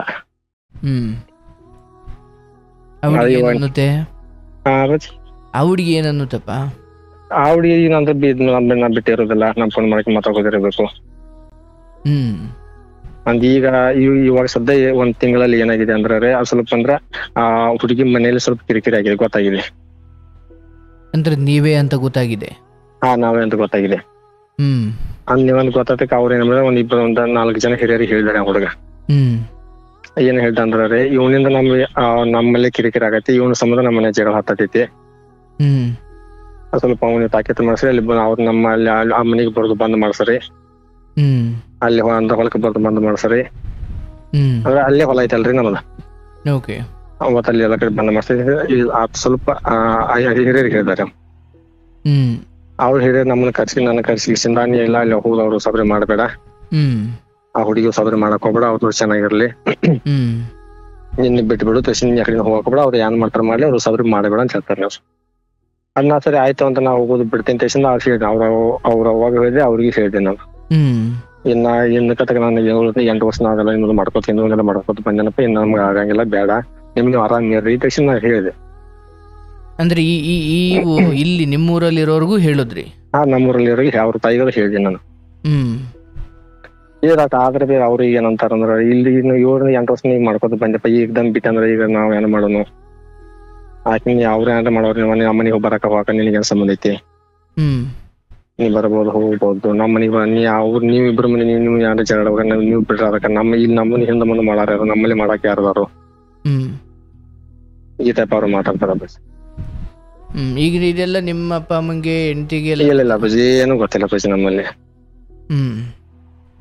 ಅಂಡ್ ಈಗ ನಮಗ ಹೆಂಗೈತ್ರಿ, ನಿನ್ ಕತೆ ಮಾಡ್ಕೋತ ಬಂದಿ, ಈಗ ಬಿಟ್ಟ ತಕ್ಷಣ ಅವ್ರ ತಾಯಿಯವ್ರನ್ನ ಮಾತಾಡ್ತಾರೆ. ಈಗಿನ ಕತೆಗೆ 7-8 ವರ್ಷ ಆಯ್ತು, ನಮಗೆಲ್ಲ ಇದ್ದೇ ಕರೆ ಹಿಂದೆ ಮುಂದೆಲ್ಲ ಮಾಡ್ಕೋತ ಬಂದಿ, ಈಗ ನಾವೇನ್ ಯಾರ ಕರೇನು ಅವ್ರ ತಾಯಿ ಹೇಳ್ತಾರೆ, ಅವ್ರ 8 ತಾಯಿ ವರ್ಷದಿಂದ ಹೇಳ್ತಾರೆ. ಮಾಡ್ಕೊಂಡ್ ಬಂದಿದೀಯಪ್ಪ, ಈಗ ಅದು ಇದಕ್ಕಿದ್ದಂಗೆ ಬಿಟ್ರೆ ನಮಗೂ ನಡ್ನೀರಲ್ಲಿ ಕೈ ಬಿಟ್ಟಂಗ ಆಗುತ್ತೆ, ನಡ್ನೀರಲ್ಲಿ ನಿಮ್ಮ ಕೈ ಅವಳ ಬಿಟ್ಟಂಗೆ ನಡುವೆ ಏನೋ ಇದೆ ಅಂತ ನಮ್ಮನ್ನ ಯಾಕಪ್ಪ ಬಿಡ್ತೀಯ ಅಂತ. ನೀವು ಅವ್ರ ತಕ್ಕ ಅವ್ರನ್ನ ಬಿಡ್ತಾರೆ, ನಮ್ಮನ್ನ ಯಾಕಪ್ಪ ನೀ ಬಿಡ್ತೇನೆ ನಡು ನೀರಲ್ಲಿ, ಹ್ಮ್ ನಾವ್ ಇನ್ನು ಯಾರ ಕರ್ಮ ಮಾಡ್ಕೊನು ಹ್ಮ್ ಈ ತರ ಮಾಡಿಸಿ ನನ್ನ ಮನವ್ರ ಕಣ್ಣೀರ್ ಹಾಕ್ತಾ ಇದಾರೆ. ಈಗ ನೀನ್ ಹೆಂಡ್ತಿನ ಒಂದು ಮಾತು ಕೇಳ್ಬಿಡಪ್ಪ, ಅಪ್ಪಾಜಿ ನೀನ್ ಹೆಂಡ್ತಿನ ಒಂದು ಮಾತು ಕೇಳ್ಬಿಡು. ಏನಂತ ಅಪ್ಪಾಜಿ? ಅಯ್ಯೋ ಹಿಂಗೆ ನನಗೂ ಅವಳಿಗೂ ಸಂಬಂಧ ಇತ್ತು, ಈಗ ಸಿಗಾಕೊಂಬಿಟ್ಟಿದೀನಿ, ಈಗ ಏನ್ ಮಾಡ್ಲಿ ಹಿಂಗ ಆಗ್ಬಿಟ್ಟಿದೆ ಅಂತ ಕೇಳು ಒಂದ್ ಮಾತು. ಏನಂತಾರ ನೋಡೋಣ, ಏನಂತಾರೆ? ಕೇಳ್ತಾರೆ ಆ ಏನಂತಾರೆ? ಅವ್ರ ಹೆಂಗ್ ಕೇಳೋದಪ್ಪಾಜಿ? ಈಗ ಅಲ್ಲ, ಕೇಳಿದ್ರೆ ಏನಂತಾರೆ ಎಂದೆ, ಕೇಳೋದು ಆಮೇಲೆ. ಮತ್ತೆ ಇಲ್ಲಿ ಅಲ್ಲೆಷ್ಟು ಪ್ರಾಬ್ಲಮ್ ಐತಿ, ಮತ್ತೆ ಇಲ್ಲೆಷ್ಟು ಪ್ರಾಬ್ಲಮ್ ಆಗೋದ್ರಿ. ಅಲ್ಲಪ್ಪ, ಈಗ ನಾನು ಹೇಳೋದು ನಿನ್ನ ಮನ್ಸು ಮುಟ್ಕೊಂಡು ಹೇಳು. ಒಂದು ಮದುವೆ ಆಗಿರೋ ಹೆಣ್ಮಗಳು ಕುರಿತಾಗಿ ಇಷ್ಟು ಮುಂದುವರೆದಿರೋದೇ ಅಪರಾಧ. ಅಂಥದ್ರಲ್ಲಿ ಗೊತ್ತಾಯ್ತು, ಅವ್ರ ಮನೆಯವ್ರು ಹಿಂಗೆ ಅಂದ್ಬಿಟ್ರು, ಅವ್ರ ಗಂಡನಿಗೆ ಗೊತ್ತಾಯ್ತು, ಹಿರಿಯರಿಗೆ ಹೇಳ್ಬಿಟ್ರು, ಬೇರೆ ಯಾರೋ ಆಗಿದ್ರೆ ರಕ್ತಪಾತವೇ ಆಗ್ಬಿಡೋದು ಅದು. ಈ ವಿಚಾರವೇ ಅಷ್ಟು ಸೂಕ್ಷ್ಮನಪ್ಪ. ಮನೇಲಿ ಹೆಂಡತಿ ಇಟ್ಕೊಂಡು ಬಂಗಾರದಂಗಿರೋ ಹೆಂಡತಿ, ಏನೋ ಭಗವಂತ ಅಷ್ಟೋ ಎಷ್ಟೋ ಆಸ್ತಿ ಅಂತಸ್ತು ಒಂದೊಳ್ಳೆ ಬದುಕನ್ನು ಕೊಟ್ಟಿರಬೇಕಾದ್ರೆ ಆ ಹೆಣ್ಣಿಗೆ ಏನೋ ಬುದ್ಧಿ ಇಲ್ಲ ಸರಿ, ಆದರೆ ನಾಳೆ ದಿನ ಒಂಚೂರು ಹೊರಗಡೆ ಬಂತು ಅಂದರೆ ನಿನ್ನ ಬದುಕಿನ ಜೊತೆಗೆ ನಿನ್ನ ನಂಬಿಕೊಂಡು ಮನೆಯಲ್ಲಿ ಕಸ ಮುಸ್ರೆ ತಿಕ್ಕೊಂಡು ಟೈಮ್ಗೆ ಅಡುಗೆ ಮಾಡಿಕೊಟ್ಕೊಂಡು ಅತ್ತೆ ಮಾವನ್ನ ನೋಡಿಕೊಂಡು ತವ್ರ ಮನೆ ಬಿಟ್ಟು ನಿನ್ನ ಮನೆಯನ್ನು ಬೆಳಗ್ಲಿಕ್ಕೆ ಬಂದಿರೋ ಒಂದು ಹೆಣ್ಣಿಗೆ ನೀನು ಮನೇಲಿ ಹೋಗಿ ರಾತ್ರಿ ಸುಮ್ಮನೆ ಪಕ್ಕದಲ್ಲಿ ಮಲ್ಕೊಂಡ್ರೆ ಗಂಡ ಅಂತ ಅನ್ಸ್ಕೊಳ್ಳಲ್ಲಪ್ಪ. ಎಲ್ಲ ಹೊರಗಡೆಯೂ ಕೂಡ ನನ್ನ ಹೆಂಡತಿಗೆ ನಾನು ನಿಯತ್ತಾಗಿ ಇರಬೇಕು, ಹೌದಲ್ಲ? ನೀವು ಹೊಲ ತಗೋ, ಆಸ್ತಿ ತಗೋ, ಫಾರ್ಮ್ ಹೌಸ್ ಮಾಡು, ಕೋಟ್ಯಾಧಿಪತಿ ಆಗು, ಅಂತಿಮವಾಗಿ ನನ್ನ ಹೆಂಡತಿಯ ಕುರಿತಾಗಿ ನಾನು ಮೋಸದ ದಾರಿಯನ್ನು ಹಿಡಿದಿದ್ದೇನೆ ಅಂದರೆ ಆ ಹೆಣ್ಣಿಗೆ ನಾಳೆ ದಿನ ಗೊತ್ತಾಗೇ ಆಗುತ್ತೆ. ಒಂದು ದಿವಸ ನಿನ್ನ ಬದುಕು ಬೀದಿಗೆ ಬಂದೇ ಬರುತ್ತೆ. ಅದು ಹೇಗೆ ಅಂದರೆ, ಇವತ್ತು ಯಾವ ಹೆಂಡತಿ ತಗ್ಗಿ ಬಗ್ಗಿ ನಡ್ಕೊಂಡು ಅಯ್ಯೋ ಗಣಪತಿಯೇ ಪರಮೇಶ್ವರನಪ್ಪ, ಗಂಡನಿಗೋಸ್ಕರನೇ ನಾನಿರೋದು, ಗಂಡನೇ ನನಗೆ ಸರ್ವಸ್ವ ಅಂದುಕೊಂಡು ಒಂಚೂರು ಆ ಕಡೆ ಈ ಕಡೆ ಕೆಟ್ಟ ದಾರಿಯಲ್ಲಿ ಹೋಗದೆ ನಿನ್ನನ್ನೇ ಗೌರವಿಸ್ಕೊಂಡು ಬರ್ತಾ ಇರೋ ಈ ಹೆಣ್ಣಿಗೆ ನಿನ್ನ ಈ ತಪ್ಪು ದಾರಿ ಒಂಚೂರು ಗೊತ್ತಾದರೆ, ಮನೆಯವ್ರಿಗೆ ಗೊತ್ತಾದರೆ, ಹೆಂಡತಿಗೆ ಗೊತ್ತಾದರೆ, ಅದೇ ಹೆಂಡತಿ ಕಾಲ ಮೇಲೆ ಕಾಲು ಹಾಕೊಂಡು ನಿನ್ನ ಮುಂದೆ ಕೂತ್ಕೊಳ್ತಾನೆ, ನೀನೇನು ಕೇಳಂಗಿಲ್ಲ ಆಮೇಲೆ. ಅಂದರೆ ಆ ಹೆಂಡತಿಯಾಗಿರ್ತಕ್ಕಂಥವ್ರು ಕೊಡ್ತಿರೋ ಗೌರವ ಇದೆಯಲ್ಲ, ಅದು ಹೆದರ್ಕೊಂಡಲ್ಲ, ಅದು ಸಂಸ್ಕಾರ. ಅದು ಯಾರೇ ಆಗ್ಲಪ್ಪ, ನಮ್ಮ ನಡತೆಗಳು ನಾವು ಹೀನ ಮನುಷ್ಯರು, ನಾವು ಅಸಂಬದ್ಧ ಜೀವನ ಮಾಡ್ತಿರೋರು, ಅಥವಾ ನಾವು ಒಂಥರ ಕೆಟ್ಟ ಬದುಕನ್ನು ಬದುಕ್ತಿರೋರು ಅಂತ ಯಾರಿಗೆ ಗೊತ್ತಾದರೂ ಕೂಡ ನಾಳೆಯಿಂದ ಅವ್ರು ನಿಮ್ಮನ್ನು ನೋಡೋ ರೀತಿ ಬದಲಾಗುತ್ತೆ. ಬಂದ್ರಿ ಊಟ ಮಾಡ್ರಿ, ಪಾಪ ಕಷ್ಟಪಟ್ಟು ಬಂದಿರ್ತೀರಿ, ಅಥವಾ ಬಂದ್ರಿ ಊಟ ಮಾಡ್ರಿ, ನೀರು ಬೇಕಂದ್ರಿ, ಅಯ್ಯೋ ಕೂತ್ಕೊಳ್ರಿ, ಎದ್ದೇಳ್ರಿ, ಕಾಫಿ ಬೇಕಂದ್ರಿ, ಟೀ ಬೇಕಂದ್ರಿ, ಹಿಂಗೆ ಕೇಳ್ತಿರೋ ಇವರೆಲ್ಲ, ಅಥವಾ ನಿಮ್ಮ ಹೆಂಡತಿ ನಾಳೆ ದಿನ ನಿಮ್ಮನ್ನು ಭಾಳ ತುಚ್ಛವಾಗಿ ನೋಡ್ಲಿಕ್ಕೆ ಶುರು ಮಾಡ್ಬೋದು. ನಾನು ಹೇಳ್ತೀನಿ, ಆಯ್ತಪ್ಪ, ಈ 8 ವರ್ಷದಲ್ಲಿ ಪಡ್ಕೊಂಡಿದ್ದು ಯಾವ ಸುಖ ಶಾಶ್ವತವಾಗಿದೆ? ಯಾವುದೂ ಇಲ್ಲ. ಪ್ರತಿ ಕ್ಷಣ ಭಯದಲ್ಲೇ ಬದುಕ್ತಾ ಇರ್ತೀರಾ. ಅಂದರೆ ಯಾವ ಕೆಲಸ ಅದ್ಭುತ, ಯಾವ ಕೆಲಸ ಕೆಟ್ಟದ್ದು ಅಂತ ತಿಳ್ಕೊಳ್ಳೋದಕ್ಕೆ ಇಷ್ಟೇ ಮಾಡಬೇಕು. ಯಾವ ಕೆಲಸವನ್ನು ಮಾಡಿ ಆದಮೇಲೆ, ಅಥವಾ ಯಾವ ಹೆಜ್ಜೆಯನ್ನು ಇಟ್ಟಾದ ಮೇಲೆ, ಅಥವಾ ಯಾವ ನಿರ್ಧಾರ ತೆಗೆದುಕೊಂಡಾದ ಮೇಲೆ ನನಗೆ ಭಯವೇ ಇರುವುದಿಲ್ವೋ ಅದು ಒಳ್ಳೆಯ ದಾರಿಯಲ್ಲೇ ಹೋಗ್ತಾ ಇದೆ ಅಂತ. ಆದರೆ ನೀನು ಇಟ್ಟಿರೋ ಹೆಜ್ಜೆ, ನೀನು ಹೋಗ್ತಿರೋ ದಾರಿ, ಅಥವಾ 8 ವರ್ಷದಿಂದ ಮಾಡ್ತಿರೋ ಈ ನಿರ್ಧಾರ ಅಥವಾ ಈ ಹೊಲಸು ಕೆಲಸ ನಿನ್ನನ್ನು ಪ್ರತಿಕ್ಷಣ ಭಯದಲ್ಲೇ ಇಟ್ಟಿರುತ್ತೆ. ನಿಮಗೆ ನೀವು ಅದನ್ನ ಅನುಭವಿಸಿರ್ತೀರ, ಹೌದಲ್ಲಪ್ಪ? ಅಯ್ಯೋ ಎಲ್ಲಿ ಗೊತ್ತಾಗುತ್ತೋ, ಅಯ್ಯೋ ಎಲ್ಲಿ ಏನು ಮಾಡ್ತಾರೋ. ಅವಳ ಗಂಡನೇ ಇರ್ಬೋದು, ಇವತ್ತೇನೋ ಅವನ ಸಂಸ್ಕಾರವಂತ ಒಂಚೂರು ಒಳ್ಳೆ ಮನೆ ತಂದವನು, ದೊಡ್ಡವ್ರಿಗೆ ಹೇಳಿ ಸುಮ್ಮನಾಗಿದ್ದಾನೆ, ನಾಳೆ ದಿನ ಸುಪಾರಿ ಕೊಡ್ತಾನೆ. ಆಮೇಲೆ ಯಾವ ಗಂಡನು ಕೈಗೆ ಬೆಳೆ ತೊಟ್ಕೊಂಡು ಕೂತಲ್ಲ ಸರ್. ಆಯ್ತಪ್ಪ, ನಿಮ್ಮ ಹೆಂಡತಿ ನಿನ್ನೆ ಗೊತ್ತಿಲ್ದಂಗೆ ಇನ್ಯಾವನ ಜೊತೆನೂ ಸಂಪರ್ಕದಲ್ಲಿ ಇದ್ದುಕೊಂಡು 8 ವರ್ಷದಿಂದ ಇದ್ದಾಳೆ ಅಂತ ಗೊತ್ತಾದಾಗ ಅವಳನ್ನ ಏನು ಕೊಲ್ಲುವಷ್ಟು ಕೋಪ ನಿಮಗೂ ಬರುತ್ತಲ್ವಾ? ಹಂಗೆ ಅವನ ಹೆಂಡತಿಗೇನೋ ತಲೆ ಕೆಟ್ಟಿರ್ಬೋದು, ಅವಳಿಗೇನೋ ಬುದ್ಧಿ ಇಲ್ಲದೆ ಇರ್ಬೋದು. ಆದರೆ ನೀವು ಹೊಲ ಮನೆ ಒಬ್ಬರ ಹತ್ರ ಹೊಲ ತಗೊಂಡಾಗ, ಹೆಣ್ಣು ಮಕ್ಕಳಿರೋ ಮನೆಯಲ್ಲಿ ಏನೋ ನಿಮ್ಮ ತಂದೆ ಒಪ್ಪಿಗೆ ತಗೊಂಡು ಅವ್ರಿಗೆ ಒಂಚೂರು ಏನಾದರೂ ಸಾಮಾನುಗಳು ತಂದುಕೊಡೋದು, ಮನೆಗೇನಾದರೂ ದಿನಸಿ ತಂದುಕೊಡೋದು, ಬೇರೆ ಬೇರೆ ರೀತಿಯಲ್ಲಿ ಕೆಲವು ಚಿಕ್ಕ ಪುಟ್ಟ ಸಹಾಯ ಮಾಡೋದು ಸಹೋದರಿ ಭಾವನೆಯಲ್ಲಿ ಮಾಡಬೇಕಿತ್ತೆ ಹೊರತು ಈ ಗಂಡು ದಿಕ್ಕಿಲ್ಲದ ಮನೆಯಲ್ಲಿ ಈ ಥರ ಇನ್ವಾಲ್ವ್ ಆಗೋದೇ ತುಂಬ ಅಪಾಯ. ಅದು ನಾಳೆ ದಿನ ಸುಮ್ಮನೆ ಅಯ್ಯೋ ನಮಗೆ ಸಹಾಯ ಮಾಡೋ ನೆಪದಲ್ಲಿ ನಮಗೆ ಹಾಳು ಮಾಡಿಬಿಟ್ರು, ಮೋಸ ಮಾಡಿಬಿಟ್ರು, ನಮಗೆ ಅನ್ಯಾಯ ಮಾಡಿಬಿಟ್ರು, ನಮ್ಮ ಮಗಳಿಗೆ ಅನ್ಯಾಯ ಮಾಡಿಬಿಟ್ರು, ಒಂದು ಸುಳ್ಳು ಆರೋಪ ಹೊರಿಸಿದ್ರು ನೀನು ಬದುಕೋಕ್ಕಾಗಲ್ಲ. ಅವ್ರ ಹತ್ರ ಹೊಲ ಕೊಂಡ್ಕೊಂಡಲ್ಲಪ್ಪ, ಅವ್ರ ಹತ್ರ ಜಮೀನು ಕೊಂಡುಕೊಂಡ್ರೆ ಅದಾದ್ಮೇಲೆ ಅವ್ರ ಹತ್ರ ಮುಂದುವರಿಯೋ ಅವಶ್ಯಕತೆ ಇರಲಿಲ್ವಲ್ಲ. ಹೊಲ ಕೊಂಡ್ಕೊಂಡ್ಮೇಲೆ ಹಿಂಗೆ ಮುಂದುವರಿಬೇಕು ಅಂತ ಎಲ್ಲರ ಸಂವಿಧಾನದಲ್ಲಿ ಬರ್ದಿದ್ಯಾ? ಇಲ್ಲ ತಾನೆ. ಏನೋ ಮಾನವೀಯ ದೃಷ್ಟಿಯಿಂದ ನಾನು ಮಾಡ್ತೀನಿ ಅಂದರೂ ಕೂಡ ನಿಮ್ಮ ಹೆಂಡತಿಗೆ ಗೊತ್ತಿರೋ ಥರ, ಅಪ್ಪ ಅಮ್ಮನಿಗೆ ಗೊತ್ತಿರೋ ಥರ, ಅಮ್ಮ ಅಲ್ಲಿಗೆ ಹೋಗಿದ್ದೆ ಪಾಪ ಅವ್ರಿಗೆ ಏನೋ ತಂದುಕೊಟ್ಟೆ, ಅಮ್ಮ ಅಲ್ಲಿ ಹೋಗಿದ್ದೆ, ಅಪ್ಪ ಅಲ್ಲಿ ಹೋಗಿದ್ದೆ, ಹಿಂಗಿರ್ಬೇಕಿತ್ತೆ ಹೊರತು ಮದುವೆ ಆಗಿ ಹೋಗಿರೋ ಒಂದು ಹೆಣ್ಮಗಳ ಜೊತೆ ಸಂಬಂಧ ಇಟ್ಕೊಂಡು ಆಯ್ತಪ್ಪ 8 ವರ್ಷದಿಂದ ಯಾವುದನ್ನು ಈಗ ಆ ಹೆಣ್ಮಗಳಿಗೆ ರೂಢಿ ಮಾಡಿದ್ದೀಯಾ? ಇಲ್ಲ ನನ್ನ ಗಂಡನ ಬಿಟ್ಟರು ಪರವಾಗಿಲ್ಲ, ನನಗೆ ನಿನ್ನ ಜೊತೆ ಮಾತಾಡಬೇಕು ಅಂತ ಅವಳು ಒಂಚೂರು ಹಠ ಹಿಡಿದು ಎಮ್ಮಾರಿ ಆದ್ಲು ಅಂದ್ಕೋ, ಏನಾಗ್ಬೇಕು ನಿನ್ನ ಕತೆ?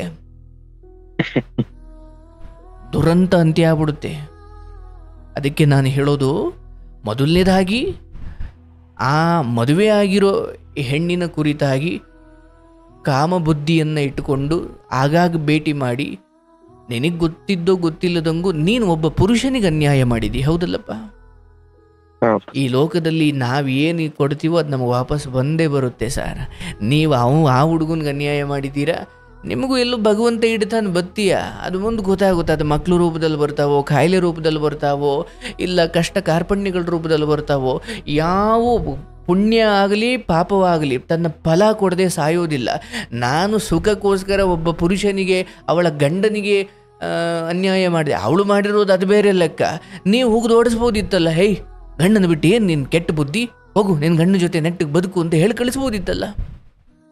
ಅಯ್ಯೋ ಏನೋ ಗೊತ್ತಾಗಲಿಲ್ಲ ಸರ್. ಆಯಿತು, ಅವಾಗಂತೂ ಗೊತ್ತಾಗಲಿಲ್ಲ.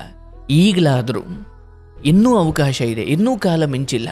ಹೆಂಡತಿಗೆ ಗೊತ್ತಾಗಿ, ಮನೆಯವ್ರಿಗೆ ಗೊತ್ತಾಗಿ, ಊರಿನವ್ರಿಗೆ ಗೊತ್ತಾಗಿ, ಎಲ್ಲರಿಗೂ ಗೊತ್ತಾಗಿ, ನಾಳೆ ದಿನ ಇವತ್ತು ಯಾರ್ಯಾರ ಮನೆಗೆ ಒಳಗಡೆ ರಾಜಾರೋಷವಾಗಿ ಹೋಗಿ ಅಷ್ಟೊತ್ತು ಕೂತು ಬರ್ತಿದೀಯಾ, ಯಾರ್ಯಾರು ನಿನ್ನ ಊರಿನವರು, ನಿನ್ನದೇ ಅಕ್ಕಪಕ್ಕದವರು ಬಾರಪ್ಪ ಒಳಗಡೆ ಕೂತ್ಕೊಂತ ಯಾರು ಕರೀತಿದ್ದಾರೆ, ಇದೆಲ್ಲ ಗೊತ್ತಾದ್ಮೇಲೆ ನಿನ್ನನ್ನು ಒಳಗೂ ಹತ್ರ ಬಾಗಿಲಿಗೂ ಸೇರಿಸಲ್ಲ. ಸರಿ, ಯಾಕೆ ಹೇಳು? ಕ್ಯಾರೆಕ್ಟರ್ ಸರಿ ಇಲ್ದವನ್ನ ಒಳಗಡೆ ಯಾರು ಸೇರ್ತಾರಪ್ಪ? ನೀವು ತುಂಬ ಅನ್ಯಾಯ ಮಾಡಿಬಿಟ್ಟಿದ್ದೀರಾ, ನೀವು ಹೊಲಸು ಬುದ್ಧಿ ಅಂತ ನಾನು ಹೇಳಲ್ಲ, ಏನೋ ಒಂದು ಚಿಕ್ಕ ತಪ್ಪಾಗಿದೆ ಹೌದು. ಬಟ್ ಇದು ಗೊತ್ತಾದಾಗ ಅದೊಂದು ಚಿಕ್ಕದಾಗಿ ತಗೊಳ್ಳಲ್ಲ ಜನ. ಓ ಇವನು ಯಾವ ಹೆಣ್ಮಕ್ಳು ಕಂಡ್ರು ಇವನು ಇದೇ ಕಾಮ ಬುದ್ಧಿ ಅಂತ ನಿರ್ಧಾರ ಮಾಡಿಬಿಡ್ತಾರೆ. ಆಮೇಲೆ ನಿಮ್ಮ ಅಪ್ಪ ಅಮ್ಮ ಅಥವಾ ತಮ್ಮ ಅಥವಾ ತಂಗಿ ಅಥವಾ ಹೆಂಡತಿ ಇವ್ರು ಯಾರೂ ತಲೆ ಎತ್ಕೊಂಡು ಓಡಾಡ್ಲಿಕ್ಕಾಗಲ್ಲ. ಹಾಗಾಗಿ ನಾನು ಹೇಳೋದು, ನೀವು ಹೊರಗಡೆ ಒಳ್ಳೆಯ ಹೆಸರು ತಗೊಂಡ್ರು ಅದರಲ್ಲೂ ನಿಮ್ಮ ಮನೆಯವ್ರಿಗೆ ಪಾಲಿದೆ. ಹೊರಗಡೆ ನೀವು ಅಶ್ಲೀಲ ಅಸಂಬದ್ಧ ಮಾಡಿಕೊಂಡು ದುಷ್ಟರು ಅನಿಸಿಕೊಂಡ್ರು ಅದರಲ್ಲೂ ನಿಮ್ಮ ಮನೆಯವರಿಗೆ ಪಾಲಿದೆ. ನೀವೇನು ಒಳ್ಳೇದು ಮಾಡಿದ್ರು ಮನೆಯವ್ರಿಗೆ ಸನ್ಮಾನ ಮಾಡ್ತಾರೆ, ಅಯ್ಯೋ ಇಂಥವ್ರು ಮನೆಯವರಂತಪ್ಪ ಅಂತ. ನೀವು ಹೊರಗಡೆ ಹೊಲಸು ಮಾತಾಡಿದ್ರೆ ನಿಮ್ಮ ಮನೆಯವ್ರಿಗೂ ಬೈತಾರೆ. ಅರ್ಥಾತ್ ನಿಮ್ಮ ಸಾಧನೆ ರೋದನೆ ಎರಡರಲ್ಲೂ ನಿಮ್ಮ ಮನೆಯವ್ರಿಗೆ ಪಾಲಿದೆ. ಹೊರಗಡೆ ನಾವು ಒಳ್ಳೆ ವ್ಯಕ್ತಿತ್ವ, ಒಳ್ಳೆ ಸಾಧನೆ, ಒಳ್ಳೆ ನಡತೆ ಮೂಲಕ ನನ್ನ ಮನೆತನಕ್ಕೆ ಮನೆಯವರಿಗೆ ಹೆಸರು ತರಬೇಕೆ ಹೊರತು ನನ್ನ ನಡತೆಯಿಂದ ನೋಡಪ್ಪ ಯಾವುದೇ ಹೆಣ್ಣಾಗಲಯ್ಯ ಪರಸ್ತ್ರೀ ಸಹವಾಸ ಅನ್ನೋದು ಅಂಥ ಮಹಾನ್ ಭಾವ, ಎಂಥ ದೊಡ್ಡ ರಾಜ ಮಹಾರಾಜರು, ದೊಡ್ಡ ನಟ ನಟಿಯರು, ದೊಡ್ಡ ಏನು ಕೋಟಿ ಕುಳುಗಳನ್ನೇ ಬಿಟ್ಟಿಲ್ಲ. ನೀನು ಯಾವ ಲೆಕ್ಕ? ಬರೋಬರ್. ಅದು ಯಾರನ್ನೂ ಬಿಡಲ್ಲ. 8 ವರ್ಷ ಅಲ್ಲ 16 ವರ್ಷ ಮುಚ್ಚಿಟ್ರು 16 ವರ್ಷ ಕಳೆದು ನೆಕ್ಸ್ಟ್ ಮಾರನೇ ದಿನ ತಗಳಾಕೊಂಡೇ ಹಾಕೊಳ್ತೀಯ. ಯಾಕಂದರೆ ಇಲ್ಲಿ ಪಂಚಭೂತಗಳನ್ನು ಕಣ್ಣು ತಪ್ಪಿಸಿ ಏನೂ ಮಾಡಲಿಕ್ಕಾಗಲ್ಲ, ಕರ್ಮದ ಕಣ್ಣು ತಪ್ಪಿಸಿ ಏನೂ ಮಾಡಲಿಕ್ಕಾಗಲ್ಲ. ಹಾಗಾಗಿ ನಾವು ಹಿಂಗೆ ಮುಂದುವರೆದು ಬಿಟ್ಟರೆ ನಮಗೆ ಇನ್ನೂ ಸುಖ ಸಿಗುತ್ತೆ, ನಾವಿಬ್ಬರು ಚೆನ್ನಾಗಿರ್ಬೋದು. ಏನೂ ಇಲ್ಲಪ್ಪ. ಹೆಣ್ಣಿಂದಲೇ ಎಲ್ಲವೂ, ಹೆಣ್ಣಿಂದಲೇ ಸರ್ವವು.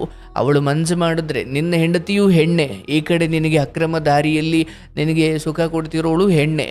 ಆದರೆ ನಿನ್ನ ಮನೆಯ ಹೆಣ್ಣು ನಿನ್ನ ಏಳಿಗೆ ಆದರೆ ಈ ಹೊರಗಡೆ ಇರೋ ಹೆಣ್ಣು ನಿನ್ನ ಸ್ಮಶಾನಕ್ಕೆ ದಾರಿ. ಯೋಚನೆ ಮಾಡು. ಇಂದ್ರಿಯಗಳು ಬೇಕು ಅಂತವೆ. ಅಯ್ಯೋ 8 ವರ್ಷನೇ ಮುಂದುವರೆದಿದೆಯಾ, ಈಗಲೂ ಮುಂದುವರಿ. ಅವಳ ಗಂಡನಿಗೆ ಗೊತ್ತಿಲ್ದಂಗೆ ಇನ್ನೂ ಮುಂದುವರಿ, ಇನ್ನೂ ತಪ್ಪು ಮಾಡು, ಇನ್ನೂ ಅವಳನ್ನು ವಶ ಮಾಡ್ಕೋ, ಅವಳು ಹೇಳ್ದಂಗೆ ಕೇಳು ಅಥವಾ ಸುಖ ಅನುಭವಿಸು. 1000 ಹೇಳುತ್ತೆ. ಆದರೆ ಆ ಇಂದ್ರಿಯಗಳು ಹೇಳಿದ್ನೆಲ್ಲ ಕೇಳಿಕೊಂಡು ಹೋದರೆ ನೀನು ಮನುಷ್ಯನಾಗಿರಲ್ಲ. ಯಾಕಂದರೆ ಆ ರೀತಿ ಹೋಗಿ ಹೆಣ್ಣಿನ ಮಾಯೆಗೆ ಸಿಕ್ಕಿ ಎಷ್ಟು ಜನ ದೊಡ್ಡ ದೊಡ್ಡವರೇ ಹೊಂಟೋಗ್ಬಿಟ್ರು. ಇನ್ನೂ 4 ದಿನ ಭಾಳ ಬದುಕಬೇಕು, ನನ್ನ ಹೆಂಡತಿಗೆ ನಾನು ನಿಯತ್ತಾಗಿರಬೇಕು, ನನ್ನ ಮಕ್ಕಳಿಗೆ ನಾನು ನಿಯತ್ತಾಗಿರಬೇಕು. ನಾನು ಇಷ್ಟು ಮಾತ್ರ ಹೇಳ್ತೀನಿ ಸರ್, ಹಣ ಹೋದರೆ ಮತ್ತೆ ಸಂಪಾದಿಸಬಹುದು, ಆರೋಗ್ಯ ಹೋದರೂ ಮತ್ತೆ ಪಡ್ಕೊಳ್ಬೋದು ಏನೋ, ಆದರೆ ಒಮ್ಮೆ ನಡತೆಯಲ್ಲಿ ಅಥವಾ ಕ್ಯಾರೆಕ್ಟ್ರಲ್ಲಿ ಇವನು ಕಳಪೆ, ಇವನು ಸರಿ ಇಲ್ಲ, ಇವನು ಹೆಣ್ಣು ಭಾಕ, ಅಥವಾ ಇವನು ಕಾಮುಕ, ಅಥವಾ ಇವನು ವಿಕೃತ, ಅಥವಾ ಇವನು ಅಶ್ಲೀಲ, ಇಂಥದ್ದೇನೋ ಅಪವಾದಗಳು ಬಂದುಬಿಟ್ರೆ ಅವುಗಳನ್ನು ಯಾವ ಸೋಪಿಂದಲೂ ತೊಳೆಯೋಕ್ಕಾಗಲ್ಲ. ಅಡಿಕೆಗೆ ಹೋದ ಮಾನ ಆನೆ ಕೊಟ್ಟರು ಬರುವುದಿಲ್ಲ. ಹಂಗೆ ಇಂಥದ್ರಲ್ಲಿ ಹೋದ ಮಾನ ನೀನು ಇನ್ನೂ 5 ಎಕರೆ ಜಮೀನು ತಗೊಂಡ್ರು ನಿನ್ನನ್ನು ಯಾರು ಮೋಸ ನೋಡಲ್ಲ. ಏನೋ ದುಡ್ಡಿನ ಕಾರಣಕ್ಕೆ 1-2 ದಿನ 1-2 ಜನ ಹೊಗಳ್ಬೋದು, ಬಟ್ ಹಿಂದ್ಗಡೆ ನಡತೆಗಳೇ ಅಂತಿಮವಾಗಿ ನಿಲ್ಲೋದು. ಇವತ್ತು ನಾವು ಎಲ್ಲರಲ್ಲಿ ಪಾಠದಲ್ಲಿ ಬಸವಣ್ಣನವ್ರನ್ನ ಓದ್ತೀವಿ, ಅಂಬೇಡ್ಕರ್ ಮಹಾನ್ ಭಾವರನ್ನು ಓದ್ತೀವಿ, ಅಥವಾ ಯಾರ್ಯಾರು ದೊಡ್ಡವರನ್ನು ಓದ್ತೀವಪ್ಪ, ಅವರೆಲ್ಲ ಕೋಟಿ ಕುಳ, ಅವರೆಲ್ಲ ಬ್ಯಾಂಕ್ ಬ್ಯಾಲೆನ್ಸ್ ಕೋಟಿ ಇಟ್ಟವರು ಅಂತ ಓದಲ್ಲ. ಅವರೆಲ್ಲ ಒಳ್ಳೆ ಸಮಾಜಕ್ಕೆ ಮಾದರಿಯಾದವರು ಅಂತ ನಮ್ಮ ಮಕ್ಕಳಿಗೆ ಅವ್ರ ಬಗ್ಗೆ ಹೇಳ್ತೀವಿ, ಹೌದಲ್ಲ? ಕೋಟಿ ಇಕ್ಕಿರು ಯಾರ ಬಗ್ಗೆನೂ ನಾವು ಈ ಜಗತ್ತಲ್ಲಿ ನಾವು ಪಾಠನೇ ಮಾಡಲ್ಲ. ಹೌದು, ಏನೋ ಬಿಸ್ನೆಸ್ಸಲ್ಲಿ ಗೆದ್ದಿರೋರನ್ನ ಮಕ್ಕಳಿಗೆ ಸ್ಫೂರ್ತಿ ತುಂಬೋದೆ ಬಿಟ್ಟರೆ ನಾವು ಯಾರನ್ನ ಉದಾಹರಣೆ ಕೊಡ್ತೀವಿ? ಗಾಂಧಿ ಉದಾಹರಣೆ ಕೊಡ್ತೀವಿ, ಅಂಬೇಡ್ಕರ್ ಉದಾಹರಣೆ ಕೊಡ್ತೀವಿ, ಮಹಾನುಭಾವರು ಯಾರ್ಯಾರಿದ್ದಾರೆ ಇವರು ಉದಾಹರಣೆ ಕೊಡ್ತೀವಿ. ಇವ್ರು ಯಾರು ಬ್ಯಾಂಕ್ ಬ್ಯಾಲೆನ್ಸಲ್ಲಿ ದೊಡ್ಡ ಬಸವಣ್ಣನವ್ರಿಗೆ ಬ್ಯಾಂಕ್ ಬ್ಯಾಲೆನ್ಸ್ ಎಷ್ಟಿತ್ತಪ್ಪ, ಇವತ್ತಿಗೂ ನಾವು ಉದಾಹರಣೆ ಕೊಡ್ತೀವಿ. ರಾಮಕೃಷ್ಣರನ್ನು ಉದಾಹರಣೆ ಕೊಡ್ತೀವಿ, ವಿವೇಕಾನಂದರನ್ನು ಉದಾಹರಣೆ ಕೊಡ್ತೀವಿ, ಶಿವಕುಮಾರನಾಥ ಸ್ವಾಮೀಜಿಗಳು ಮಹಾನ್ ಭಾವರು ಅವ್ರನ್ನ ಉದಾಹರಣೆ ಕೊಡ್ತೀವಿ. ಅಂದರೆ ನಡತೆಯೇ ಅಂತಿಮ. ಬಿಡು ಆ ಹೆಣ್ಣಿನ ಸಹವಾಸ ಬಿಡು, ಆಕೆ ನಂಗೆ ನೀನೇ ಬೇಕು, ನಾನು ಮಾತಾಡಬೇಕು, ಅದು ಇದೀಗಲೇ ಬಿಟ್ಟರೆ ಬಚಾವಾದೆ, ಅದು ಇನ್ನೂ ಮುಂದುವರೆದ್ರೆ ಜೀವನ ಹಾಳಾಗೋಗ್ಬಿಡುತ್ತೆ. ಹಾಗಾಗಿ ದಯವಿಟ್ಟು ಇಲ್ಲಿಗೆ ಇದನ್ನು ಮುಕ್ತಾಯ ಮಾಡು. ಆ ಮನೆಗೆ ಏನು ಸಹಾಯ ಮಾಡಬೇಕು ಮಾನವೀಯ ದೃಷ್ಟಿಯಿಂದ ಮಾಡಂಗಿದ್ರೆ ದಯವಿಟ್ಟು ಮಾಡಪ್ಪ. ಅಂದರೆ ನನಗೆ ಇವಳು ಗಂಡನಿಗೆ ಗೊತ್ತಾಗ್ಬಿಡ್ತು, ಇನ್ನು ಈ ಸಂಬಂಧ ಮುಗಿದೋಯ್ತು, ಅದಕ್ಕೆ ನಾನು ಆ ಮನೆಯವರಿಗೆ ಸಹಾಯ ಮಾಡಲ್ಲ ಅಂದರೆ ಅದು ಅಮಾನವೀಯ ಆಗ್ಬಿಡುತ್ತೆ, ಹೌದಲ್ಲ? ಹೌದು. ನನಗೆ ಶತ್ರುತ್ವ ಇರ್ಬೋದು, ಅಥವಾ ನನಗೆ ಯಾರನ್ನೋ ಕಂಡ್ರಿಗೆ ಆಗದೆ ಇರ್ಬೋದು, ಆದರೆ ಅವ್ರಿಗೆ ನಾಳೆ ದಿನ ಓಲಿ ನನಗೆ ಇನ್ನೊಂದು 3 ತಿಂಗಳು ಸಮಯ ಅಷ್ಟೇ ಅಮ್ಮ, ನಾನು ಉಪಕಾರ ಮಾಡೋದು, ನನಗೆ ಯಾಕೋ ಮನಸ್ಸು ಸರಿ ಇಲ್ಲ, ದಯವಿಟ್ಟು ನನ್ನ ಕೈಲಾಗಲ್ಲ, ಇನ್ನು 3 ತಿಂಗಳು ನಾನು ಜೊತೆ ಇರ್ತೀನಮ್ಮ. ಅಂದರೆ ಅವ್ರಿಗೆ ಕೆಲಸ ಬಿಡೋಕ್ಕಿಂತ ಮುಂಚೆ ಮೊದಲೇ ಹೇಳಿ ಅಂತ ಕಂಪ್ನಿಗಳು ಹೇಳ್ತಾವಲ್ಲ, ಹಂಗೆ ಒಂಚೂರು ಮುಂಚೆ ಅವರು ಬೇರೆ ಯಾರನ್ನೋ ಹುಡುಕೊಂಡು ಸಹಾಯ ಮಾಡಿಸ್ಕೊಳ್ತಾರೆ. ಒಮ್ಮೆಲೆ ನನಗೆ ಈ ಹೆಣ್ಣುಮಗಳು ಅಥವಾ ನಿಮ್ಮ ಮನೆ ದೊಡ್ಡ ಮಗಳು ನನಗೆ ಮೋಸ ಮಾಡಿಬಿಟ್ಲು, ಅಥವಾ ನನಗೆ ಅನ್ಯಾಯ ಅಥವಾ ಅವಮಾನ ಮಾಡಿಬಿಟ್ಲು ಅಂದ್ಕೊಂಡು ನೀವು ಇವ್ರನ್ನ ಬಿಡೋದಾದರೆ ಅದು ಮನುಷ್ಯತ್ವ ಆಗಲ್ಲ. ಹಾಗಾಗಿ ಅವ್ರಿಗೇನು ಸಹಾಯ ಮಾಡಬೇಕು ಮೊದಲಂಗೆ ಮಾಡಿ. ಆದರೆ ವಿಷಯ ಇರೋದು ಅಲ್ಲಿಂದ ಹೆಣ್ಣಿನ ವಿಚಾರದಲ್ಲಿ ಏನೂ ಬಯಸಬೇಡಿ, ಅದು ಒಳ್ಳೆಯದಲ್ಲ. ನಿನ್ನ ಹೆಂಡತಿ ದೇವತೆ ಅಂತವರಿದ್ದಾರೆ. ಇವತ್ತು ಕಾರ್ಯಕ್ರಮ ಕೇಳ್ತಾ ಹೋಗಪ್ಪ, ಎಂತೆಂಥ ಗಂಡನ ಪಕ್ಕದಲ್ಲೇ ಮಲಗಿ ಗಂಡನಿಗೆ ಅನ್ಯಾಯ ಮಾಡೋ ಕಾಲದಲ್ಲಿ ಇರಬೇಕಾದ್ರೆ ನಿಮ್ಮ ಹೆಂಡತಿ ನಿಮಗೆ ಗೌರವಾನ್ವಿತವಾಗಿದ್ದಾರಲ್ವನಪ್ಪ? ಯಾಕೆ ನೀವು ಅಂಥ ಬದುಕನ್ನು ಹಾಳು ಮಾಡಿಕೊಳ್ಳಿಕ್ಕೆ ಹೋಗ್ತೀರಾ? ಇಲ್ಲ, ಈ ಹೆಣ್ಣಿನ ಸುಖ ಇದೆಲ್ಲ ಶಾಶ್ವತ ಅಲ್ಲಪ್ಪ. ಭಗವಂತ ನಿನ್ನ ಕಾಮ ಮೋಹಗಳನ್ನು, ಕಾಮ ಎಲ್ಲ ವಾಂಛೆಗಳನ್ನು ಈಡೇರಿಸ್ಕೊಳ್ಳೋಕೆ ಹೆಂಡತಿಯಿಂದ ದೈವದತ್ತವಾಗಿ ಒಳ್ಳೆ ದಾರಿಯಲ್ಲಿ ಈಡೇರಿಸ್ಕೊಳ್ಳೋಕೆ ಹೆಂಡತಿಯನ್ನು ಕೊಟ್ಟಿದ್ದಾನೆ. ನೀನು ಧರ್ಮ ಅರ್ಥ ಕಾಮ ಏನಾದರೂ ಒಳ್ಳೇದು ಮಾಡಬೇಕು ಅಂದರು, ಧರ್ಮ ಮಾಡಬೇಕು ಅಂದರು, ಹಣ ಮಾಡಬೇಕು ಅಂದರು, ಕಾಮ ಈಡೇರಿಸ್ಕೊಳ್ಬೇಕು ಅಂದರೆ ಎಲ್ಲದಕ್ಕೂ ಹೆಂಡತಿಯನ್ನವಳು ಸಪ್ತಪದಿ ತೊಳೆದು ಬಂದಿದ್ದಾಳೆ. 3 ಗಂಟೆ ಆಗಿ ಕಾಯ ವಾಚ ಮನಸ್ಸ, ದೈಹಿಕವಾಗಿ ಮಾನಸಿಕವಾಗಿ ಅಂದರೆ ಮಾತಿನ ಮೂಲಕ ಎಲ್ಲದರಲ್ಲೂ ನನ್ನ ಹೆಂಡತಿ ಬಿಟ್ಟು ನಾನು ಯಾರೊಂದಿಗೂ ನಾನು ಏನನ್ನೂ ಹಂಚಿಕೊಳ್ಳಲ್ಲ ಅಂತ ಮಾತು ಕೊಟ್ಟೆ ಮದುವೆ ಆಗಿರ್ತೀರಿ. ಅಂಥದ್ರಲ್ಲಿ ಈಗ ಹೋಗಿ ಈ ಹೆಣ್ಣಿನ ಸವಾಸ ಮಾಡೋ ಮೂಲಕ ಒಂದು ನಿನ್ನ ಹೆಂಡತಿಗೆ ದ್ರೋಹ, ಮತ್ತು ಅವಳು ಗಂಡನಿಗೆ ದ್ರೋಹ, ಹೌದಲ್ಲಪ್ಪ? ಹಾಗಾಗಿ ಈ ದಾರಿಯಲ್ಲಿ ಹೋದವ್ರು ಯಾರಾದರೂ ಗೆದ್ದಿದ್ದಾರ ಅಂತ ನೋಡು. ಗೆಲ್ಲೋದು ಬಿಡು, ಜೀವಂತವಾಗಿರ್ಲಿಕ್ಕೂ ಬಿಡೋಲ್ಲ ನಾಳೆ ದಿನ. ಹಾಗಾಗಿ ಇದು ಸಮಾಜಕ್ಕೂ ಅಥವಾ ನಿಮ್ಮ ಹೆಂಡತಿಗೆ ಗೊತ್ತಾದ್ಮೇಲೆ ಅದು ಖಂಡಿತ ಒಳ್ಳೇದಾಗಲ್ಲ. ಬಿಟ್ಟುಬಿಡು, ಇದು ಒಳ್ಳೆ ಸಮಯ, ಒಂದು ಅವಕಾಶ. ಅವಳು ಗಂಡ ಕೂಡ ಇದನ್ನು ಚಿಕ್ಕದಾಲೆ ಮುಗಿಸಿದ್ದಾನೆ. ಇಲ್ಲ ಅದು ಇನ್ನೂ ಇದು ಏನೇನೋ ಆಗೋಗುತ್ತಪ್ಪ. ನಾನು ಇಂಥ ಸಾವಿರಾರು ಕತೆ ಕೇಳಿದ್ದೀನಿ ವರ್ಷಾನುಗಟ್ಲೆಯಿಂದ, ಹಾಗಾಗಿ ಹೇಳ್ತಾ ಇದ್ದೀನಿ. ಬಿಟ್ಟುಬಿಡು, ದೇವರು ಒಳ್ಳೆ ಬದುಕನ್ನು ಕೊಟ್ಟಿದ್ದಾನೆ. ಇರೋ ಹೊಲ ಮನೆ ನೋಡಿಕೊಂಡು, ಇರೋ ಕಾಯಕ ಮಾಡಿಕೊಂಡು, ಬರೋ ದುಡಿಮೆಯಲ್ಲಿ ಹೆಂಡತಿ ಮಕ್ಕಳನ್ನ ಚೆನ್ನಾಗಿ ಸಾಕ್ಕೊಂಡು ಇದೆ, ಇದರಲ್ಲೇ ಸಂತೋಷ ಇದೆ.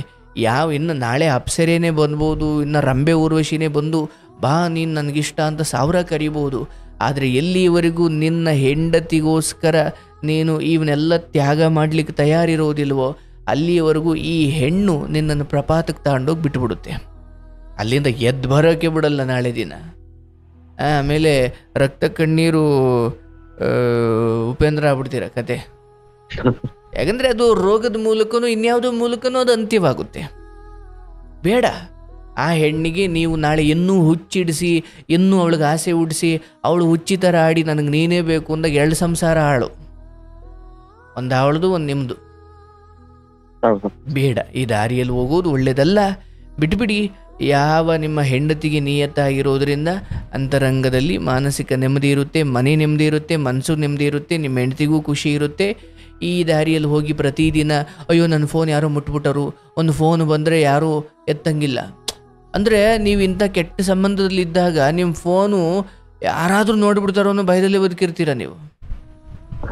ಅಥವಾ ಆ ಹುಡುಗಿ ಯಾವಾಗ ಫೋನ್ ಮಾಡ್ತಾಳೋ, ನನ್ನ ಹೆಂಡತಿ ಯಾವಾಗ ಎತ್ಬಿಡ್ತಾಳೋ, ಸ್ನಾನಕ್ಕೆ ಹೋದ್ರೂ ಫೋನ್ ತಗೊಂಡೋಗ್ಬೇಕಾಯ್ತೈತೆ ಆಮೇಲೆ. ಅದಕ್ಕೆ ಹೇಳ್ತೀನಿ, ಪ್ರತಿ ಕ್ಷಣ ಭಯದಲ್ಲಿ ಬದುಕುವಂತೆ ಯಾವ ಕೆಲಸಗಳು ಮಾಡ್ತವೆ ಅಲ್ಲಿ ಕೋಟಿ ಬರುತ್ತೆ ಅಂದರೂ ನಾವು ಆ ಕೆಲಸ ಮಾಡಬಾರ್ದು, ಸುಖ ಸಿಗುತ್ತೆ ಅಂದರೂ ನಾವು ಆ ಕೆಲಸ ಮಾಡಬಾರ್ದು. ಯಾಕಂದರೆ ಸುಖಕ್ಕಿಂತ ನೆಮ್ಮದಿ ಮುಖ್ಯ. ಹಾಗಾಗಿ ಬಿಟ್ಬಿಡು, ಆ ಸಂಬಂಧ ಒಳ್ಳೆಯದಲ್ಲ. ದೇವರು ನಿಮ್ಮನ್ನು ಚೆನ್ನಾಗಿಡಲಿ, ನಿಮ್ಮ ಹೆಂಡತಿಗೆ ನಿಯತ್ತಾಗಿರಿ. ದೇವರು ನಿಮ್ಮನ್ನು ಖಂಡಿತ ಚೆನ್ನಾಗಿಟ್ಟಿದ್ದಾನೆ, ಮುಂದೆಯೂ ಇಡ್ತಾನೆ. ಆ ಅಮ್ಮ ಅಥವಾ ಆ ತಾಯಿ ಮಗಳು ಅಂತ ಯಾರಿದ್ದಾರೆ ಅವ್ರಿಗೆ ನಿಮ್ಮ ಕೈಲಾದಷ್ಟು ಸೇವೆ ಮಾಡಿ. ಯಾಕಂದರೆ ಇವತ್ತು ಇರ್ತೀವಿ ನಾಳೆ ಸಾಯ್ತೀವಿ ಸರ್. ಎಷ್ಟು ಸುಖ ಪಡ್ಕೊಂಡು ಅನ್ನೋದ್ರ ಮೇಲೆ ನಮಗೆ ಸ್ವರ್ಗ ಇಲ್ಲ. ಬದುಕಿದ್ದಷ್ಟು ಸಮಯದಲ್ಲಿ ನಿಸ್ವಾರ್ಥವಾಗಿ ಯಾರ್ಯಾರಿಗೆ ಸಹಾಯ ಮಾಡೋದು ಅನ್ನೋದಷ್ಟೇ ಮುಖ್ಯ, ಹೌದಲ್ಲ? ನಾಳೆ ನಿಮಗೂ ವಯಸ್ಸಾದ ಕಾಲದಲ್ಲಿ ನಿಮಗೂ ಅಯ್ಯೋ ನಂಗೊಂಚೂರು ಏನಾದ್ರು ತಂದುಕೊಡಪ್ಪ ಅನ್ನೋ ಕಾಲ ಬರುತ್ತೆ. ಎಲ್ಲರ ದೇಹನೂ ಇಷ್ಟೇ ಚೆಂದಾಗಿರಲ್ಲ. ಹೋಗ್ತಾ ಹೋಗ್ತಾ ಎಲ್ಲರಿಗೂ ವಯಸ್ಸಾಗುತ್ತೆ, ದೇಹ ಸುಕ್ಕ ಆಗುತ್ತೆ, ಎದ್ದು ಒಂದು ಲೋಟ ನೀರು ತಗೊಂಡು ಕುಡಿಯೋಕೆ ಆಗದಿರೋ ಸ್ಥಿತಿ ಬರುತ್ತೆ. ಅವಾಗ ನಮ್ಮ ಇವತ್ತಿದ್ದಂಗೆ ಅಣ್ಣ ತಮ್ಮ ಅಪ್ಪ ಅಮ್ಮ ಹೆಂಡತಿ ಎಲ್ಲ ಜೊತೆಗಿರ್ತಾರೋ ಇಲ್ವೋ, ನಾವು ಯಾರೋ ಬೀದಿಲಿ ಹೋಗೋರ್ನ ಒಂಚೂರು ಸಹಾಯ ಕೇಳೋ ಸ್ಥಿತಿ ಬಂದರೂ ಬರ್ಬೋದು, ಹೌದಲ್ವೇ? ಹಾಗಾಗಿ ನಾನು ಹೇಳೋದು, ಇವತ್ತಿರೋ ಸ್ಥಿತಿಯೇ ನಾನು ಹಿಂಗೆ ಇರ್ತೀನಿ ಬಿಡು, ನನಗೆ ಯಾರೂ ಬೇಡ, ನಾನು ಬೇಕಾದರೆ ಎಲ್ಲರಿಗೂ ಉಪಕಾರ ಮಾಡಬೇಕೇನೋ, ಬಟ್ ನನಗೇನು ಉಪಕಾರ ಕೇಳೋ ಕಾಲ ಏನು ಬರಲ್ಲ ಅಂತ ಅಂದ್ಕೊಳ್ಬೇಡಿ. ಅಂತೆಂಥ ಏನು ರಾತ್ರಿ ತುಂಬ ಚೆನ್ನಾಗಿದ್ದವ್ರು ಬೆಳಿಗ್ಗೆ ಅಷ್ಟೊತ್ತು ಬಿಕಾರಿ ಆಗಿರ್ತಾರೆ, ಅಂಥ ಅನಿಶ್ಚಿತವಾದ ಕಾಲ ಇದು. ಹಾಗಾಗಿ ಅವ್ರನ್ನ ನೀವಿಲ್ಲಿ ಯಾವುದೋ ಹೆಣ್ಮಗಳು ನಿಮಗೆ ದುಃಖ ಕೊಟ್ಲು ಅಥವಾ ನಿಮಗೆ ಅನ್ಯಾಯ ಮಾಡಿದ್ಲು ಅಥವಾ ನಿಮ್ಮ ಸಂಬಂಧ ಯಾಕೋ ಸರಿ ಹೋಗಿಲ್ಲ ಅಂತ ಆ ಹಿರಿ ಜೀವ ಅಥವಾ ನಿಮ್ಮನ್ನು ನಂಬಿಕೊಂಡ್ರೆ ಅವರಿಗೆ ಅಂದರೆ ಜೀವನ ಪೂರ್ತಿ ಹಿಂಗೀರಿ ಅಂತ ಹೇಳಲ್ಲ, ಬಟ್ ಒಂಚೂರು ಸಮಯ ಕೊಟ್ಟು ಇದನ್ನು ಮಾನವೀಯ ದೃಷ್ಟಿಯಿಂದ ನೋಡಬೇಕೆ ಹೊರತು ಆ ಮನೆ ಹೆಣ್ಮಗಳು ನನ್ನ ಜೊತೆ ಫೋನಲ್ಲಿ ಮಾತಾಡ್ಕೊಂಡು ಚೆನ್ನಾಗಿದ್ರೆ ಮಾತ್ರ ನಾನು ಅವ್ರಿಗೆ ಸಹಾಯ ಮಾಡ್ತೀನಿ ಮಾಡಬಾರ್ದು. ಮತ್ತೆ ಯಾಕೆ ಬಿಟ್ರಿ ಮತ್ತೆ?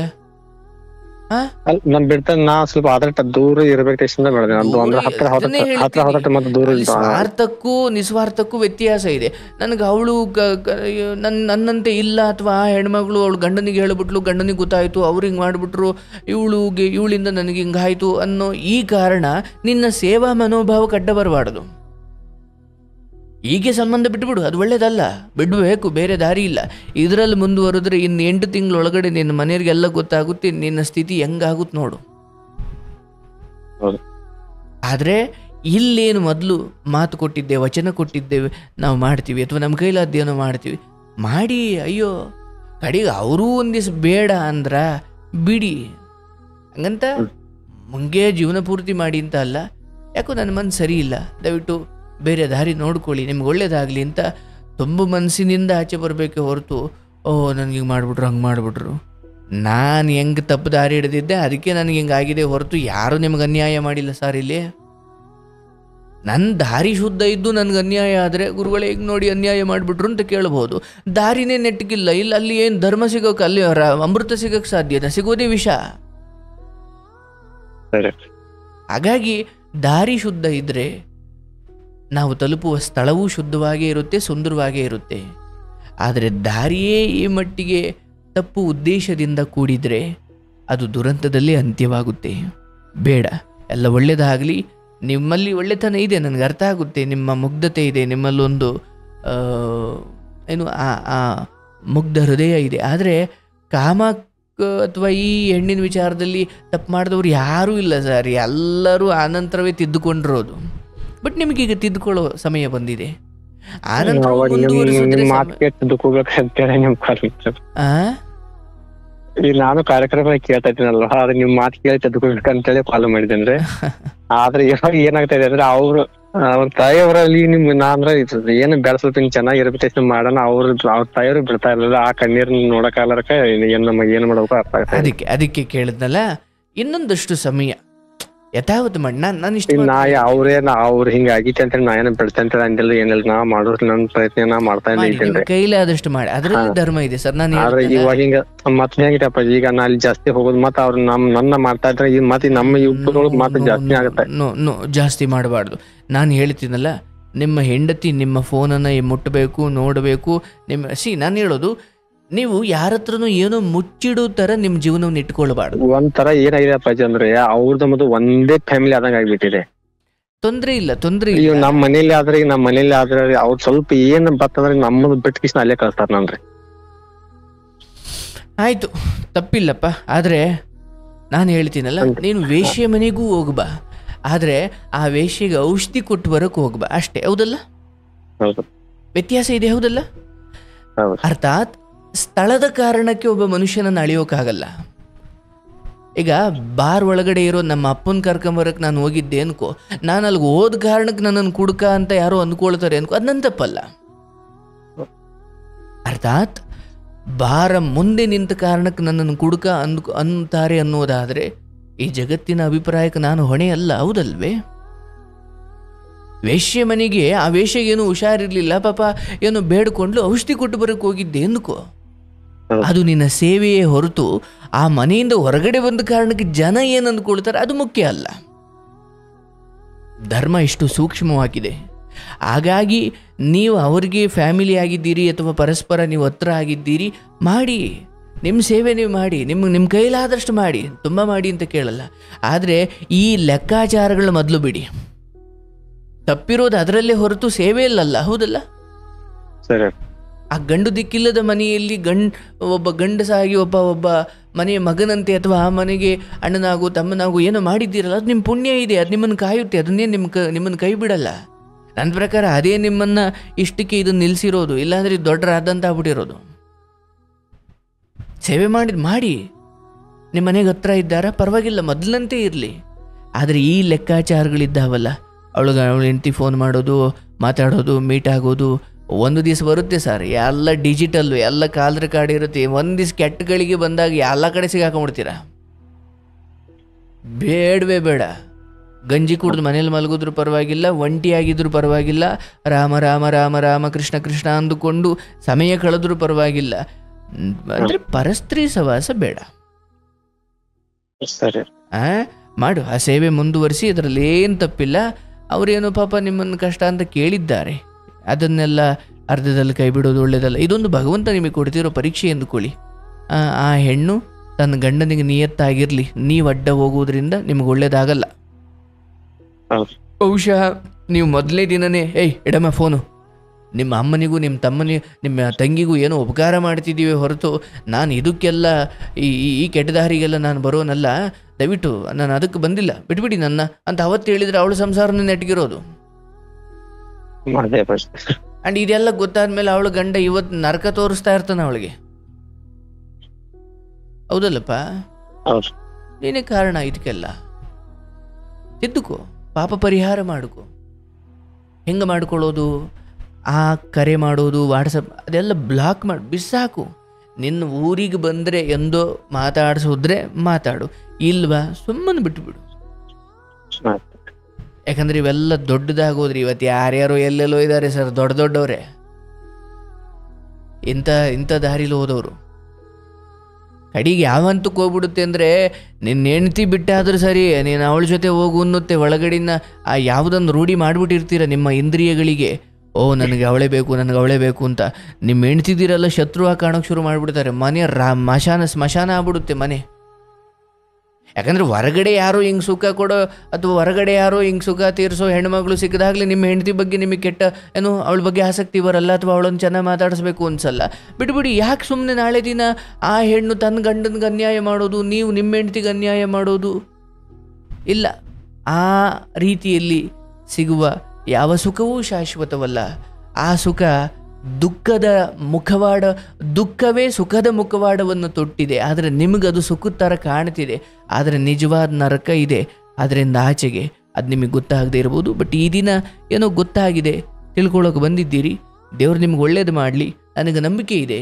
ಎಲ್ಲ ಬ್ಲಾಕ್ ಮಾಡಿ ನಿಮ್ಮ ಹೆಂಡತಿಗೆ ಪಾದ ಹಿಡಿದು ಮಲಗಿದ್ದಾಗ ಕ್ಷಮೆ ಕೇಳಿದ್ರೂ ತಪ್ಪಿಲ್ಲ. ಯಾಕಂದರೆ ಹೆಣ್ಣು ನಿಮ್ಮ ಬದುಕಲ್ಲಿ ಒಲಿದ್ರೆ ಅದು ಅಮೃತ. ಅದೇನಾದರೂ ಮುನಿದ್ರೆ ನೀವೇನು ತಿಪ್ಪುರ್ಲಾಗ ಹಾಕಿದ್ರು ನಿಮ್ಮ ಕೋಟಿ ಹಣ, ನಿಮ್ಮ ಎಕರೆಗಟ್ಟಲೆ ಆಸ್ತಿ, ಇದು ಯಾವುದು ನಿಮಗೆ ನೆಮ್ಮದಿ ಕೊಡೋದಿಲ್ಲ. ಹಾಗಾಗಿ ಬೇಡ, ನಾನು ಕಣ್ಣು ತಪ್ಪಿಸಿ ಎಲ್ರಿಗೂ ಕಣ್ಣು ತಪ್ಪಿಸಿ ನಾವು ಮುಂದುವರೆದು ಬಿಡ್ತೀವಿ, ಯಾರಿಗೂ ಗೊತ್ತಾಗ್ದಂಗೆ ನಾವು ಮಾತಾಡ್ಬಿಡ್ತೀವಿ ವಾಟ್ಸಪ್ಪಲ್ಲಿ.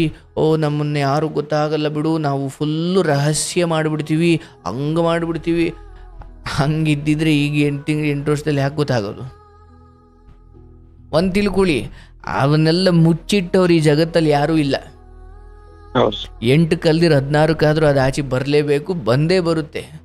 ಯಾಕಂದರೆ ದೇವರು ಧರ್ಮದಲ್ಲಿರೋರಿಗೆ ಅನ್ಯಾಯ ಮಾಡಲಿಕ್ಕೆ ಇಷ್ಟಪಡಲ್ಲ. ಎಲ್ಲ ಬಯಲಿಗೆ ಎಳೆದೇ ಎಳಿತಾನೆ. ಅವನ ಗಂಡ ಅವನ ಧರ್ಮದಲ್ಲಿದ್ದಾನೆ, ಅವನಿಗೆ ಅನ್ಯಾಯ ಮಾಡ್ಲಿಕ್ಕೆ ದೇವ್ರಿಗೆ ಇಷ್ಟ ಇಲ್ಲ. ಅವನಿಗೆ ಗೊತ್ತು ಮಾಡೇ ಮಾಡ್ತಾನೆ ಹೆಂಗೋ ಒಟ್ನಾಗೆ. ಹಂಗೆ ನಿಮ್ಮ ಹೆಂಡ್ತಿನೂ ಧರ್ಮದಲ್ಲಿದ್ದಾರೆ, ಈಕೆಗೂ ಅನ್ಯಾಯ ಆಗ್ಲಿಕ್ಕೆ ಬಿಡಲ್ಲ. ಇನ್ನೂ ಮುಂದುವರೆದ್ರೆ ನಿಮ್ಮ ಹೆಂಡ್ತಿಗೂ ಗೊತ್ತಾಗ್ಲಿಕ್ಕೆ ಏನೋ ದೇವರೇ ಒಂದು ವೇದಿಕೆ ಮಾಡಿ ಇಟ್ಬಿಡ್ತಾನೆ. ಅದು ನಿಮ್ಮ ಬುದ್ಧಿವಂತಿಕೆಗಿಂತ ದೊಡ್ಡದು ವಿಧಿಯ ಆಟ.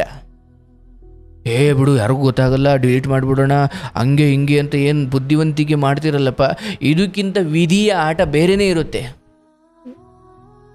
ಹಾಗಾಗಿ ನಮ್ಮ ಶುದ್ಧ ನಡವಳಿಕೆಗಳೇ ನಮ್ಮ ಅಸ್ತ್ರ. ಆಯಿತಾ? ದೇವ್ರು ಒಳ್ಳೇದು ಮಾಡಲಿ, ನಿಮ್ಮನ್ನು ದೇವರು ಕಾಪಾಡ್ತಾನೆ. ಇದನ್ನೆಲ್ಲ ಇಲ್ಲಿ ಬಿಟ್ಟುಬಿಡಿ. ಹೆಂಡತಿಗೆ ಗೌರವಾನ್ವಿತವಾಗಿರಿ. ಎಲ್ಲ ಕೊಟ್ಟಿದ್ದಾನೆ ಭಗವಂತ, ಕೆಡಿಸ್ಕೊಳ್ಳೋಕೆ ಹೋಗಬೇಡಿ. ನಡತೆ ಶುದ್ಧವಾಗಿಟ್ಟುಕೊಳ್ಳಿ, ಶೀಲ ಶುದ್ಧವಾಗಿಟ್ಟುಕೊಳ್ಳಿ. ದೇವ್ರು ನಿಮ್ಮನ್ನು ಕಾಪಾಡ್ತಾನೆ. ಚೆನ್ನಾಗಿರಿ, ನಿಮ್ಮ ಕುಟುಂಬಕ್ಕೆ ಒಳ್ಳೇದಾಗಲಿ, ದೇವ್ರು ನಿಮ್ಮನ್ನು ಚೆನ್ನಾಗಿಡಲಿ, ಶುಭವಾಗಲಿ. Thank you sir.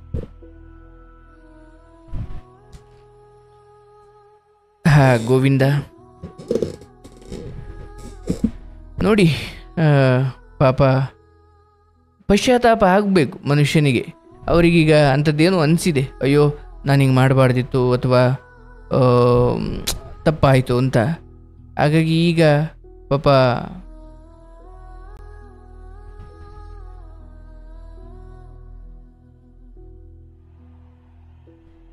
ಈ ಸಮಯದಲ್ಲಿ ಅವರೇನೋ ಕೇಳಲಿಕ್ಕೆ ಬಂದಿದ್ದಾರೆ. ತೊಂದರೆ ಇಲ್ಲ, ದೇವರು ಒಳ್ಳೇದು ಮಾಡ್ತಾನೆ, ಧೈರ್ಯವಾಗಿರಿ. ಶುದ್ಧ ನಡತೆಗಿಂತ ದೊಡ್ಡ ಪೂಜೆ ಇಲ್ಲ. ತಪ್ಪಾಗ್ತವೆ, ಅಲ್ಲಲ್ಲಿ ತಪ್ಪಾಗ್ತವೆ, ಎಲ್ಲರೂ ತಪ್ಪು ಮಾಡ್ತಾರೆ. ಬಟ್ ತಿದ್ದುಕೊಂಡವನು ದೇವರೇ ಆಗೋಗ್ತಾನೆ ಅಲ್ವಾ? ಶುಭವಾಗಲಿ, ಒಳ್ಳೆಯದಾಗಲಿ. ನಿಮ್ಮ ಹೆಂಡತಿಗೆ ನಿಯತ್ತಾಗಿರುವುದಕ್ಕಿಂತ ದೊಡ್ಡ ಪೂಜೆ ಇಲ್ಲ. ನಿಮ್ಮ ಗಂಡನಿಗೆ ಕಷ್ಟ ಕಾಲದಲ್ಲಿ ಜೊತೆ ನಿಂತು ಅವರಿಗೆ ನಿಯತ್ತಾಗಿರುವುದಕ್ಕಿಂತ ದೊಡ್ಡ ವ್ರತ ಇಲ್ಲ. ಇಷ್ಟು ಅರ್ಥ ಮಾಡಿಕೊಂಡ್ರೆ ಸಾಕು. ಮಕ್ಕಳಿಗೂ ಅಷ್ಟೇ, ಹೆತ್ತವರಿಗೆ ದುಃಖ ಕೊಡದಂಗೆ, ಹೆತ್ತವರಿಗೆ ಪ್ರಿಯವಾಗುವಂತೆ ನಡ್ಕೊಳ್ಳೋದಕ್ಕಿಂತ ದೊಡ್ಡ ಸಾಧನೆ ಇಲ್ಲ. ಒಳ್ಳೆಯದಾಗಲಿ. ಯಾವುದೇ ರೀತಿಯಲ್ಲೂ ಯಾವುದೇ ಕಾರಣಕ್ಕೂ ತಪ್ಪುದಾರಿ ಹಿಡಿಬೇಡಿ. ಹಂಗೂ ಹಿಡಿದಾಗ ಬೇಗ ತಿದ್ದುಕೊಳ್ಳಿ. ತಪ್ಪಾಗ್ತವೆ, ನಾವೆಲ್ಲರೂ ಮನುಷ್ಯರಲ್ವೇ? ಬೇಗ ತಿದ್ದುಕೊಳ್ಳಿ. ಒಳ್ಳೆಯದಾಗಲಿ.